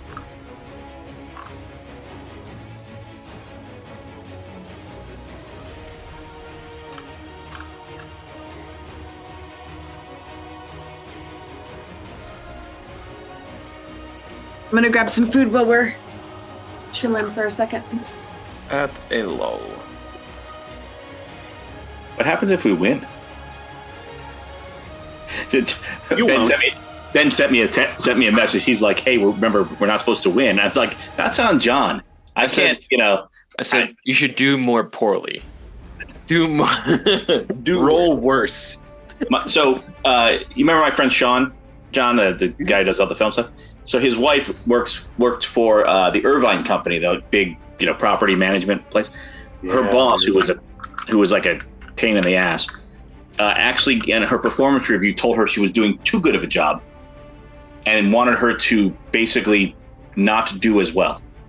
And she's like, "What?" like, because it was strong. It was like making other people look bad, and she's like, I'm not responsible for how it makes other people look. I'm going to do a good job because that's my job. Yeah, that's the craziest shit. Yeah. So you're liking the spell thing, Tiffany? Oh my god, it's so fun. Isn't it great? I'm enjoying the flair that you give by using components, because no one typically does that when they. Because half the spells don't have them. It's only certain spells that actually have them. But you can actually find online all of the core spells, and people have added components for the ones that don't have it. Whether or not they have components, I always think magic is more fun if you either get to use what you have, or if I get to describe, like, she's casting an ice spell, so you see, like, white lightning flicker in her hands before shards of ice, like, or I'm thinking, like, if the component is water, she spits in her hand that contains water and then creates, like, ice balls. Just remember this feeling for the next campaign, because playing a low-level spellcaster is a Painful? A game of frustration. Yes. Because you have like one spell and you use it, and then you're like, cantrip. Nothing left. When are we sleeping? So this feeling you're having now, remember it later. I will hold on to that feeling for the 2 years it takes us to get to level 10. Right.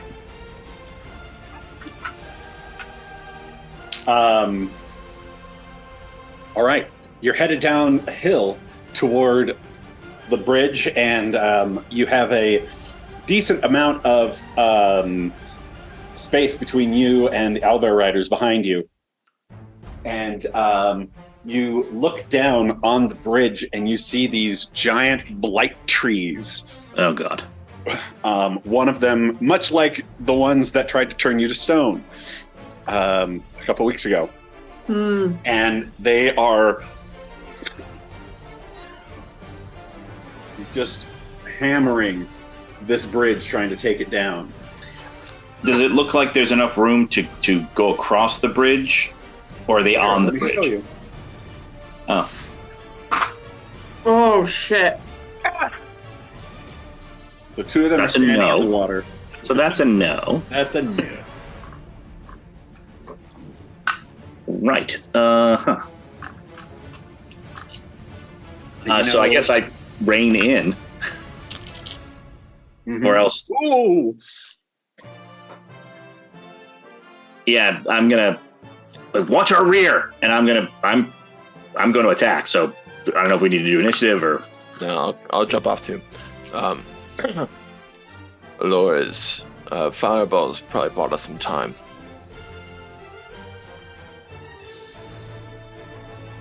Watch that they don't come up. Watch that they don't come up on us from the rear. We'll take care of this. Are you telling me is that specifically to Addar, or? Yeah, no, I say that to Olorae. Okay. Olorae, watch that they don't come upon us from behind. Addar and I will take care of this. I think it's like one of those slow-mo scenes where it's like we get off the horses on either side, we're walking forward, we're pulling out our weapons, and it's like, Reservoir Dogs moment. Yeah. As if I didn't know. Stop battle-splaining. Rolling her eyes at the guys trying to look cool. This is my family. Right. I get to be annoyed at them. I feel like Miofene is so torn between wanting to kill everything so that her daughter is safe and staying with her daughter so her daughter is safe. Yeah. Um, That if you stick around, one, you'll probably get overwhelmed by forces, and two, that spear. Ulorian's here, and he has that spear. So maybe even like, one of us, either me or Addar, kind of says to you, we'll clear a path as soon as it's open, drive the wagon through. Like, we'll get on. Don't worry about us. Like, do the thing.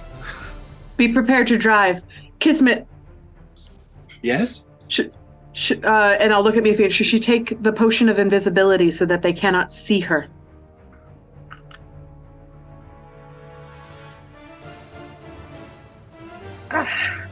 We won't be able to see her either to protect her, though. We don't have enough time. Kismet, lay down, and I'm going to take a cloth and drape it over her. Mm-hmm. There's no way that Kismet didn't watch. Oh, she watched. I mean, just not 100%. She definitely peeked out to see what was happening. Oh, absolutely. But I'm trying to protect her up where I can. And then I will say, Miofene, be ready to drive the wagon. Yeah, I think she just puts a hand on Kismet and just goes, stay down. Mm-hmm. And is ready. Fuck, I hate this. All right. LJ and Tiffany, what are your initiatives? Oh, fuck. Low. 8. And some of these are going to probably be a little bit high, theater of the mind. Be stuff coming up behind you that you're going to be, shooting at and whatever, that we're probably going to hand wave a little, so. Heck yeah, I finally got a high initiative. Woo! It's been months. There we go. Peren. Are these tree things fae or just creatures? Let me see here.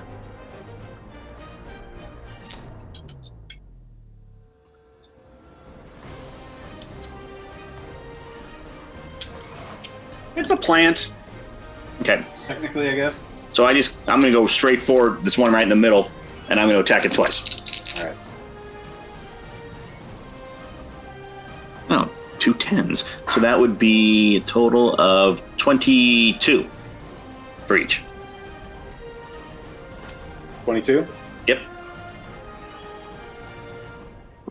And just you're just hacking away at it and twigs are falling out. All right, so one of them I'm sneak attacking, and on the second one, as I bring my sword back, I tap my arm, and this tattoo appears, runs down his arm. It's flaming red tattoo, and the glowing redness as he hits ripples up his arm into the blade and then into the creature. As I use my blood fury tattoo. It's a lot of damage.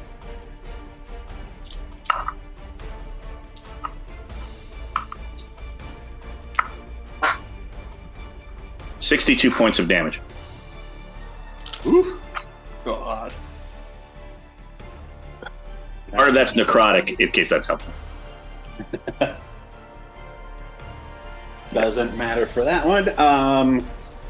You hacking away at it and it kind of loses part of its leg.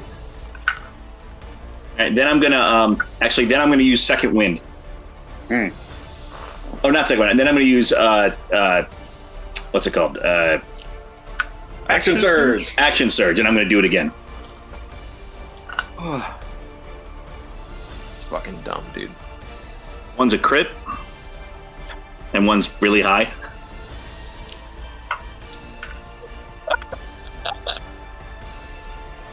Very nice. Can I do this twice in a round?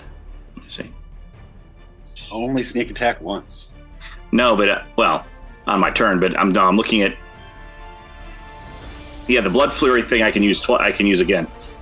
So I'm going to do that again.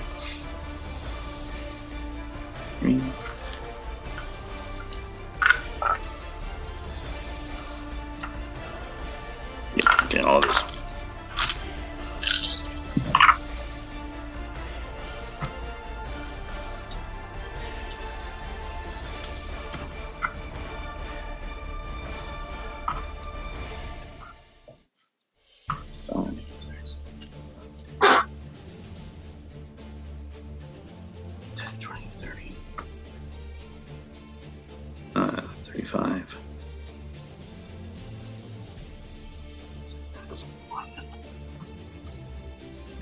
$71 points of damage. Whew. That actually, all of that shit takes this one out, just spinning and whacking it apart. And this is why Peren was chosen for this assignment. And I say, go! And then I'll use my bonus action to... No, I guess I'll hold. I'm going to hold here and try to keep this one over here from moving in.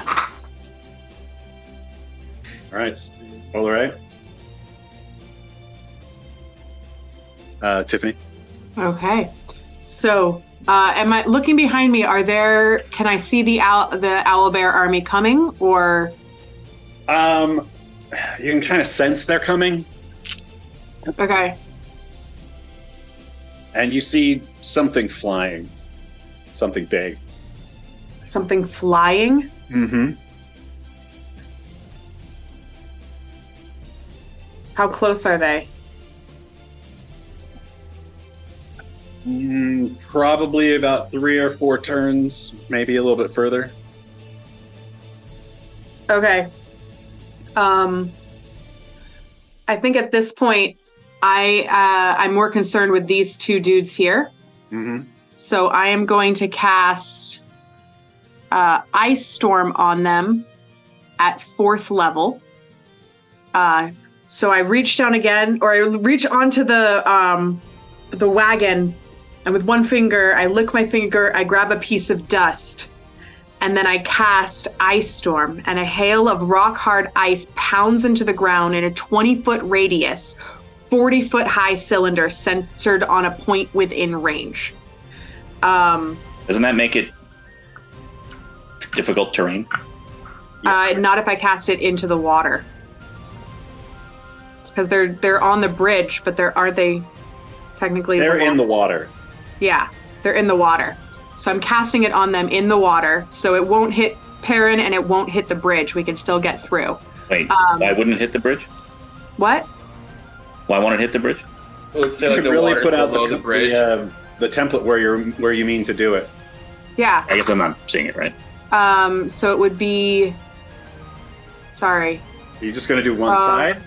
A circle, 20 feet. Yeah. Just one side of it? Yeah, one side. Oh, okay. I thought you were doing both, and I'm like, why isn't it going to hit the bridge? I'm not. No. I'm just doing one side because I know we need to get across the bridge.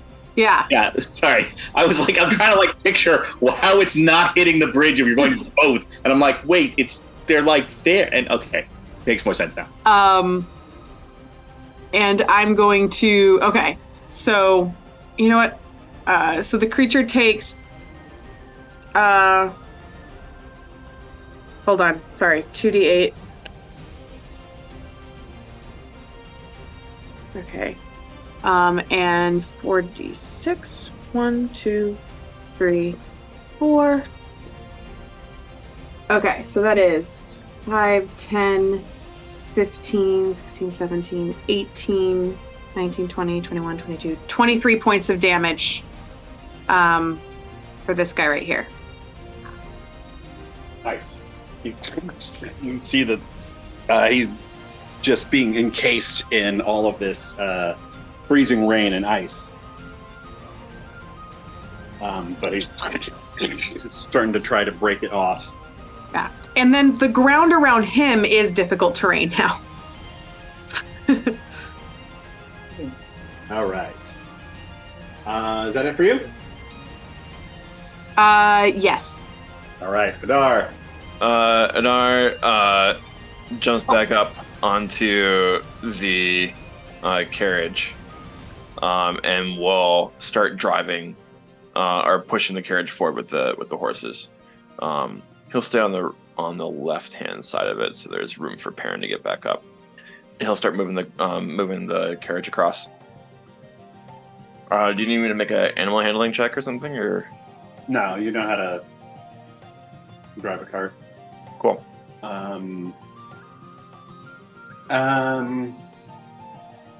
There are going to be a couple opportunity attacks though as you go between those guys. Yeah. I will, like, for all of us, or well, because this one should only have, unless they have something special, it'll only get one opportunity attack because it's a cost of reaction. What? You only get one opportunity attack because it costs a reaction. Right, but there are 2 of them. Sure, that's fine. Tony. Tony's head. Oh my gosh, that's hilarious. Let's see here. How far does a cart move? I can't remember. Horse feet? Draft horse? Yeah, like 40 feet or something.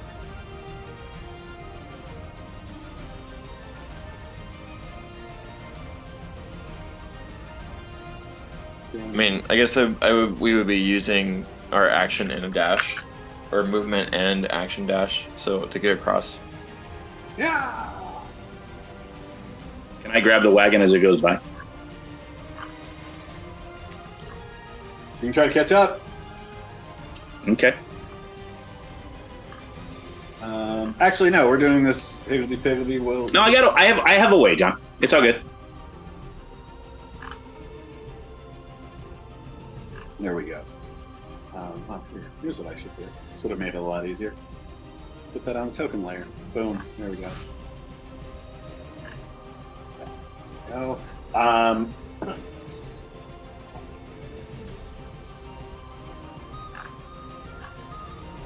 That's a Who you calling a token layer? 23 to hit you, Addar. That hits me. Yeah.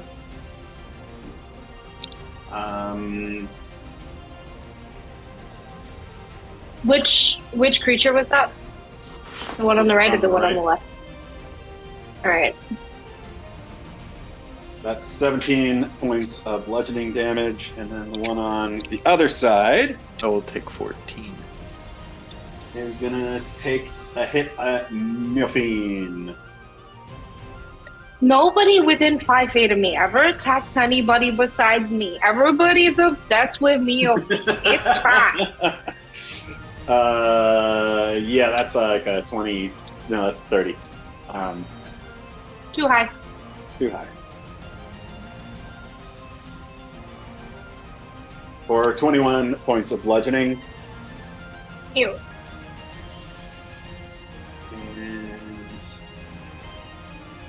And that's it for your turn. Yes.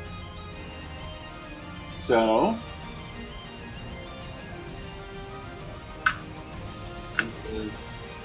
It's blighting time. Ugh. Oh.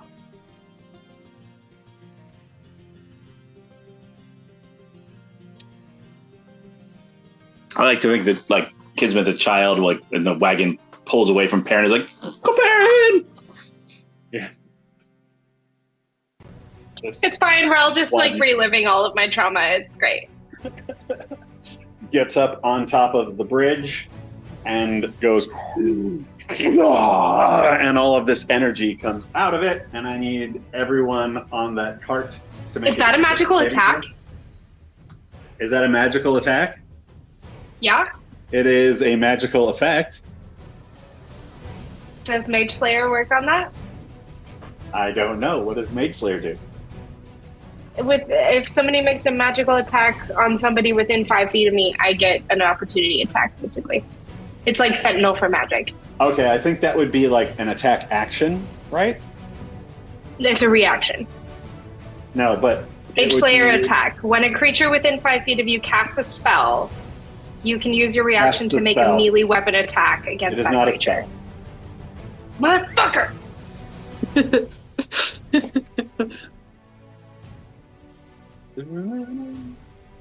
So what kind of save do we need to roll here, John? Dexterity. Or, sorry, Constitution. Okay, I'm better at that.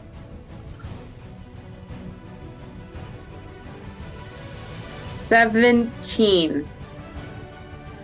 He makes it. There's a 12. What about a 27? 7 makes it. Addar, what? Does a 12 make it? No. Indomitable. God damn it. Inspiration. We have 3 inspirations. Can we use inspiration to reroll? Mm-hmm. Yeah, you can. Come on, Ben, you got this. 3rd time's a charm. That's like a popcorn grab bag. You just take that shit. I have rolled a 5 3 times. Wow. 3 times. Okay, that die is retired forever. Take it away. Mr. Hammer. You're like your 5s are like Brian's 20s tonight. Yeah, I've given him. I keep trying to give you some. How much damage do I take, John? It should be like 60 something. I get the feeling the damage isn't the problem. Yeah.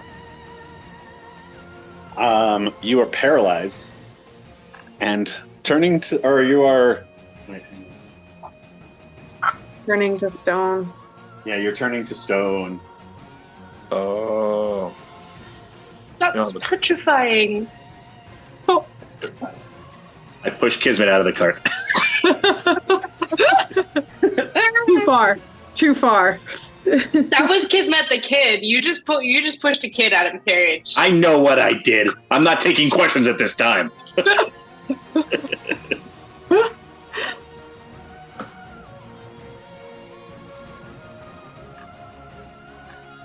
Yeah, you are restrained. Who wants to roll for the horses? Not me. Should not be. Okay, me. well, I'll roll for the horses. All right, go for it. One You got it. You got roll this. or 2 rolls? One roll or 2. one apiece. Okay.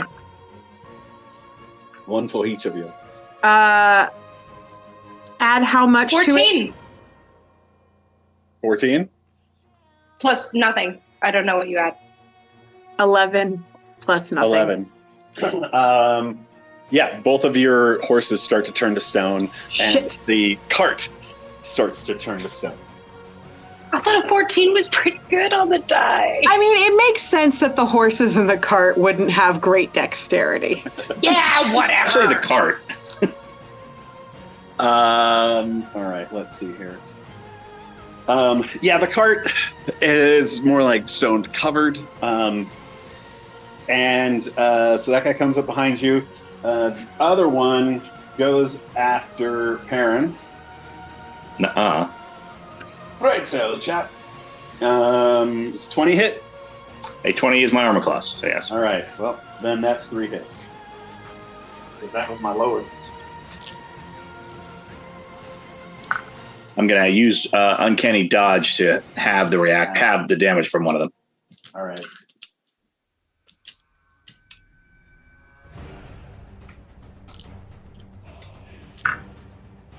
So the first one is 20. Okay.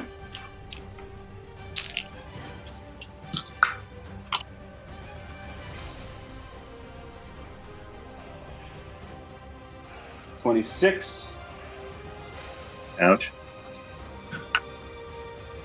and 19. Okay, so I'll have the last one. 'Cause I didn't say anything about the other two. So I figure you get to pick. all set. That's why it's uncanny, you know? Super uncanny. I don't even understand. It's not that. just a dodge, it's an uncanny dodge. Ah, He's starting to come up on top of the bridge too. that's not good. And you can see off to your right, everybody on the thing, you can see one of those trees just starts turning into one of these blight things too.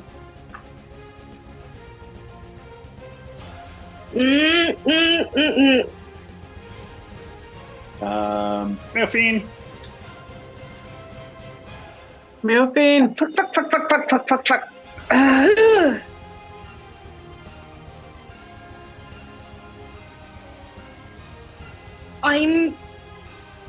How fast is the wagon moving? What did we just say? It's moving. Oh, it's 40 not feet? moving anymore. The horses are turning to Anymore. stone. Horses are turning Yeah. to stone. All They're right, restrained. horses are turning to stone. This is a problem. This is bad.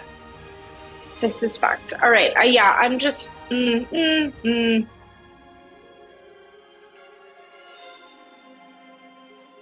I'm gonna tell Kismet to take the potion, Which potion? the Invisibility. invisibility. All right. Take it and stay down unless you absolutely have to leave the carriage. And then just fucking jump off and run over to this asshole and start chopping away. Yeah. Yeah. Like Johnny Bravo. Ow. Like Rafiki. That too.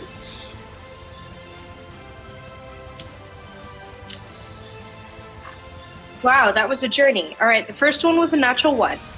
The second one was a natural 20. Third one is all told dirty 30, and then 27. So I think everything but the first one hits. Yeah, everything but the one hits. Cool. Let's damage this bitch. Hey, crit gets a 7, so that's 14. It's 20, no. 31. Yeah, 31 for the crit. Yes.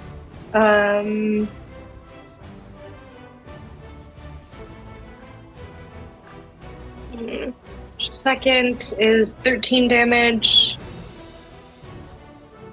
Third one is 18 damage.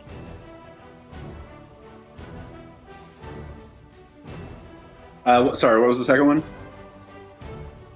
13. And the last one was 18.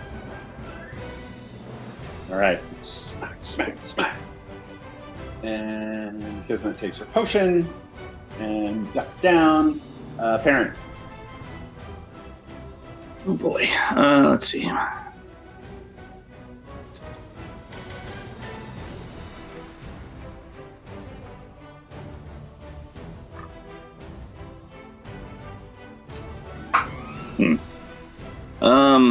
Right. Do I think that I can kind of get around these guys and run along this wall without, like, is there room to run past them? Like over this way and then you can jump on the wall. They've got a bit of a reach. So that's fine. I'll just disengage, but all right, so I disengage and go 5, 10, 15, 20, 25, 30, 45, 50, 55. And I'll go to there. That's a disengage, move, dash. Nice. And I'll say, this is not looking good. We need to get the child away. We can't hold them. Olorae? I'm gonna look at you and grasp from my neck 1, 2, 3, 4, 5, 6, 7, 8 beads. And then wink, and I am gonna cast Fireball at 8th level. Are you gonna move before you do that? And I'm gonna shout run and have everyone start moving. I think, how big is it? It's only 20 feet. 20 See that thing to the left over there? Yeah. It's that big. Sorry, say that again. That green circle to the left, it's that big. I don't have a green circle. You don't have a green circle? Not on Over my here. screen. Oh, you can't see that? No, I can't. Here, let me show you then. Oh, he's big. It's like a 4 square radius. Okay. No, it's so a 20-foot radius sphere. It's that No, big. that's 4 squares. You see that? This is 4 Yeah. square radius. that's 20 feet. Oh, yeah, radius. Okay, so then I'm gonna hold on. I thought you just said it was 4 squares. I'm like, no, it's like much bigger than that. Move the center of I it. just to figured here. it was easier to talk in squares than radiuses. Yeah. Or feet. Maybe one more square. Yeah, one more square back. There we go. These ones are actually really strange. They're actually 25 feet. So Great. And I'm gonna cast it at 8th level. So you're gonna grab them and Grab them dash? and then shout run, and then cast Fireball at 8th level. 13d6 damage. All right. So you run in between the legs of the first one who kind of hits you. You almost drop a couple of the beads. But you manage to get between his legs, and you look up just as you can see the owlbears coming down. You look down at the bridge, and you can see it's already cracked from where these things were trying to take it down, and you just throw the beads at your feet.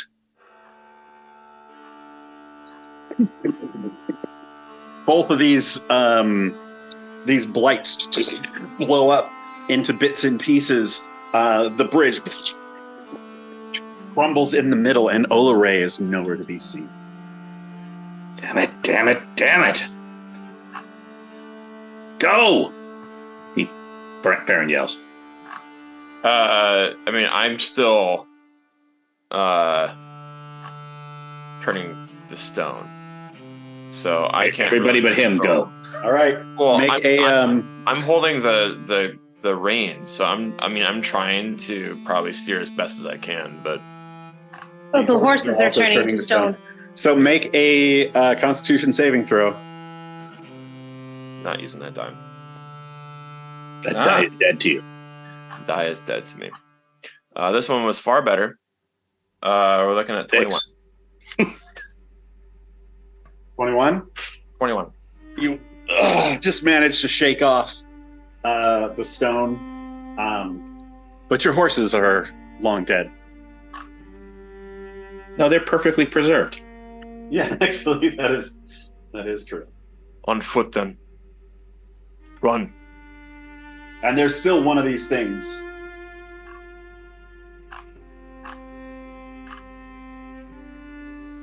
There's still a blight. What? Wait, what's the thing you just put on the map? What's that? Broken bridge.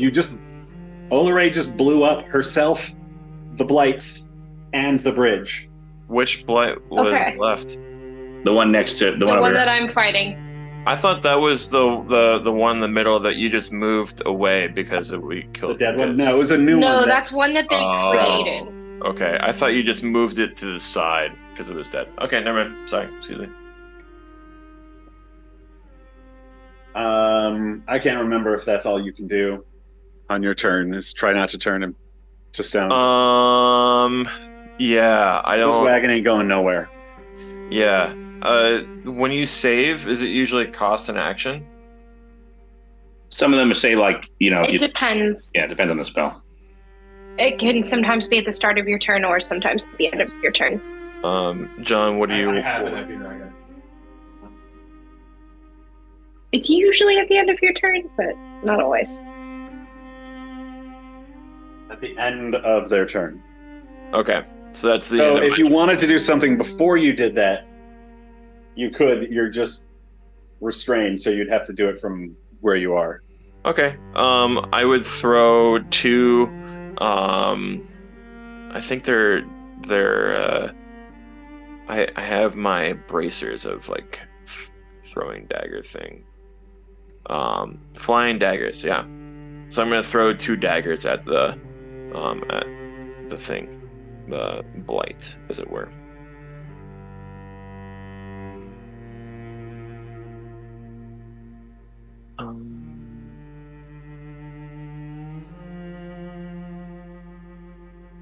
Does a 16 hit, John? Yes. Cool.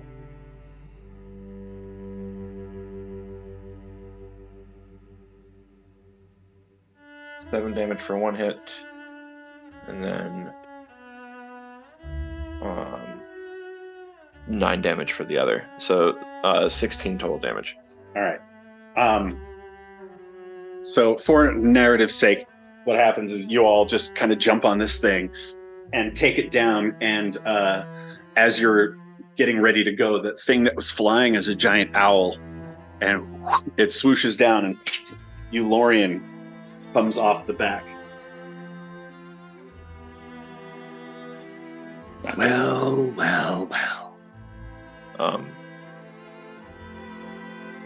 See, if you run, you just die tired. Oh. Addar shakes off his the stone. You'll see maybe flecks of dust come off of his body, so he kind of shakes it off. And he'll turn to Peren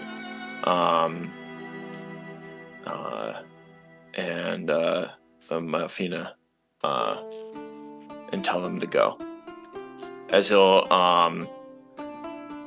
pull out his adachi and then drop the sheath because it's just going to get in the way for what he's about to do. And he'll cast... Huh?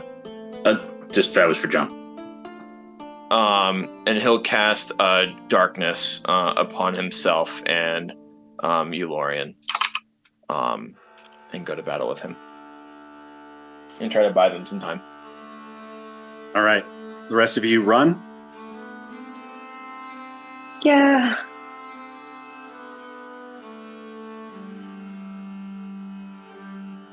All right. You all leave. Ben, describe how Ulorian bests you. Shit, I wasn't prepared for that. I think many times Addar is used to having the darkness on his side, as not many can see through it. And so I think there's a certain amount of confidence in himself that he has, but the blows aren't quite striking. I think Ulorian also creates different, like multiple versions of himself. And in the shadows, Addar will slice at one and slice at another, and multiple times until like Addar bests another one, until it just becomes like a frame, like he's finding a flow. And then one of the... You manage to like get a couple of hits on him, and he almost seems worried. Because you're just focused. And I think that one of the clones that he thinks is going to be a killing blow, he lands through, and it turns into an image of Kismet, and he stops. And then that spear comes in from behind him and goes through his chest, and he just sees himself away.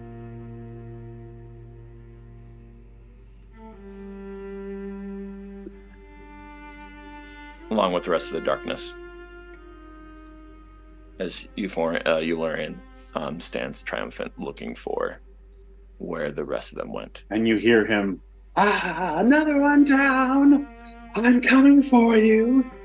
The little girl will be mine! As you all run toward the small town, and it is the middle of the night, most of the street lamps are out, but it doesn't matter because... Make for the docks! Make for the docks! You run as fast as you can, making the time there. I need everybody to make athletics checks. Ew. I'm dead. I fail. I also said everyone! 21. 21. Which is amazing because I only have a 2. I rolled a natural 18. You come back to life. Is that a 20? I rolled a natural 1. It's a 19. 19, nice.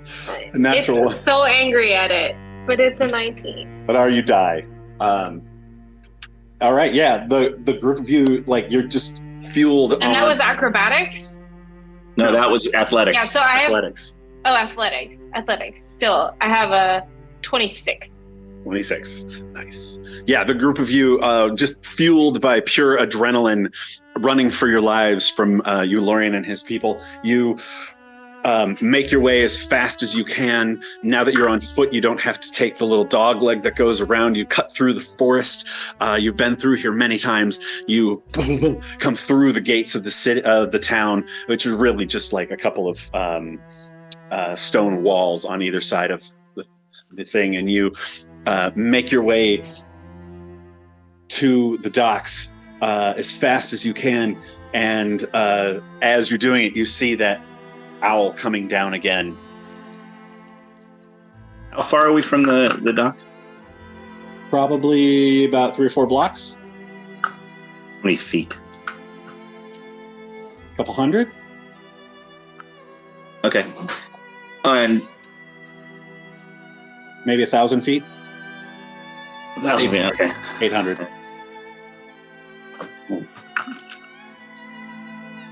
I think at this point I scoop up Kismet, little Kismet, and I'm just like Yoda carrier.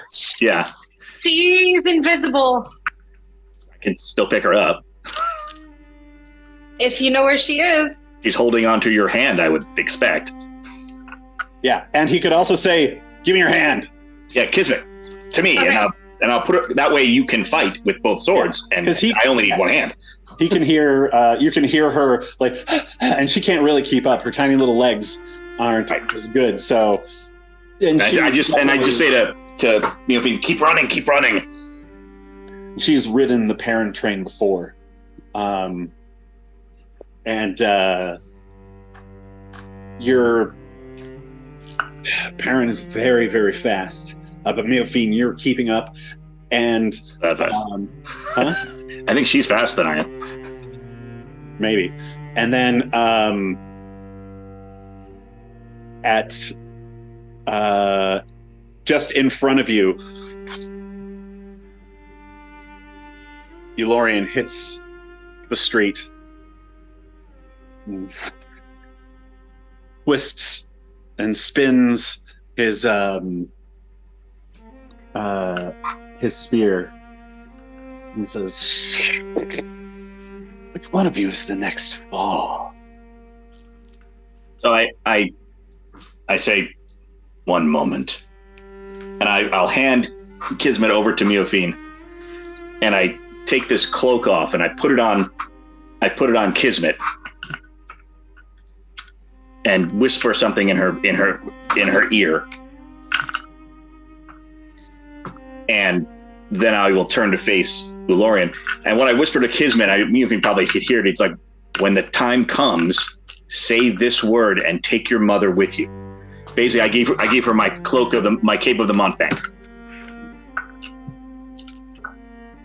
which we have used before in play, but and so I will face Ulorian, and I tell Miofene to go. And you have the cape of the Montbank. She's like, "No, we can't leave Peren." You know, and I think I even like kiss invisible Kismet's head, and then give Miofene a push and charge at Ulorian. And how does He's in front of us? Yeah. Take the girl and go. Get to the boat. You can see the boat on the other side of them. And I'm going to try to force Ulorian back as I'm, gonna shove and do various things to get him out of the way so that they can go. And as a master duelist, Whichever way he's attacking, I'm going to try and go the opposite direction. Away you from should go the boat. toward the boat. No. I mean, like if Ulorian's in front of us, whichever direction he takes, I'm going to try and take cover behind his attack to get Cape of the past. Mountebank, by the way, allows you to cast Dimension Door. Right, but they're not in range yet. Kismet has it. I don't know if Kismet might use it right now. Yes, Who knows? yes, but we're playing wibbly wobbly timey wimey. You can tell me if you activate it or not. I'm confused. He gave it to Kismet, not Miofene, and I'm playing Miofene, not Kismet, so I don't know if I have that choice or not. You do have that choice. I'm giving it to you.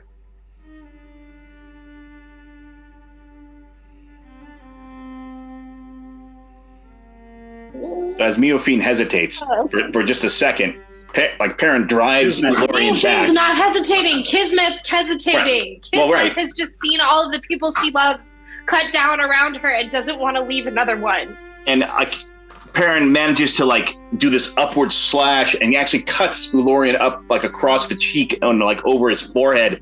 But as he does, the spear is driven into his stomach, and he turns, looks at Kismet, and dissolves.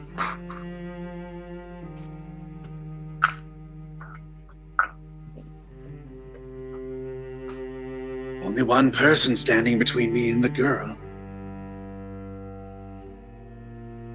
He pulls his hand back, to throw the spear at you. And you hear a little magic word in your ear as, and you both disappear in a puff of smoke, and you're maybe 100 feet away from the boat. You can see that the people on the boat see you come in, and they're like, "Come on!" What do you do? I feel her little invisible hand in my hand, and I just say, "Good girl. Now run." And keep running. Says, "Do you want me to take the potion? I'll do it for you, Mom. Take the potion if you want me to." As soon as you get on the boat. I love you. I love you. And then she turns Now run. and runs, and you turn around and you see the Ulorian. The spear comes back in his hand. What do you do to Ulorian before he kills you?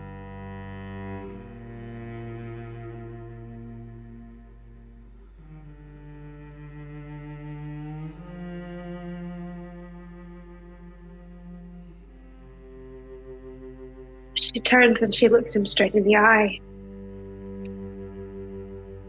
And she reaches both of the rapiers out behind her and she clangs them above her head as though she's going to attack him. But as they hit each other, a spark of green flame appears and they disappear. And reappear with Kismet wherever she is. And she just stares at him. And she doesn't move. She doesn't attack. She just stares at him straight in the eyes and says, "You will never have her." And he goes, "Oh, I've wanted to do this for the longest time." And he shoves his spear into your stomach, and you put your hands on it like this, and you feel the life being sapped into the spear as suddenly you think it's your body dissolving away. There's smoke surrounding you, and suddenly you're Kismet again in grandmother's house, and you're holding the spear. Says, "Ah, I see you got the thorn. Good job, Kismet. Good job." And that's where we'll leave it for the night.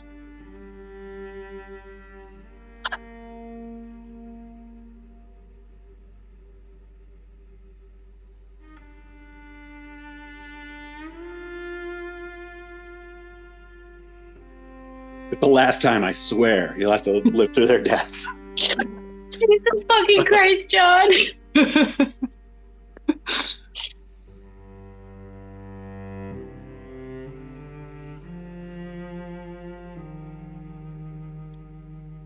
I want to kill this fucker so bad. Good. Well, now you have the thing in your hand that will make him mortal again.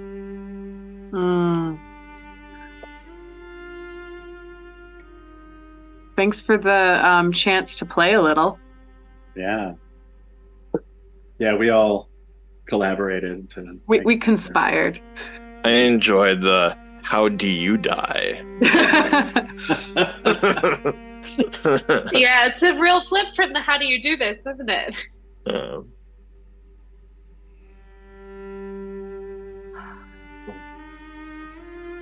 Well, I hope, as heart-wrenching as it was fun too. No, it was fun. Rob's gonna come and be like, "What the fuck just happened?" Rob's playing Diablo with headphones on. Rob has no idea. I'm gonna come out there and He'll be like a mess. turn And he's around gonna be like thinking, "What's going on?" Yeah, like he's gonna be like, "Oh my god, who died?" Everyone. No, but he won't. Like their first thought is never D&D. Their first thought is like, "Did you get a call? Did somebody die?" Well, and like John has been on me to talk about like a thing that like we're gonna be using for Kismet as sort of like figuring out Fae stuff and things, and it's like you made it seem really like time sensitive. And it wasn't. Your mom might use some of that stuff too, so I was just really not expecting this at all. Fuck. I did feel a little Like, bad I figured I was knowing getting- what was coming. I didn't. Jesus. I thought it sounded great. Well, no, because we were on the phone earlier, and I like working on some other stuff, and then it was like just a little. All right, It's lovely all people. good. It's all good stories. It's just like Jesus fuck sometimes. I gotta jump off. I got an early morning meeting. I'm pretty exhausted. Which means we all jump off. Yep. I love you all very much. Love you all very much. Good night. You. Oh, have a Hey. good Don't die again.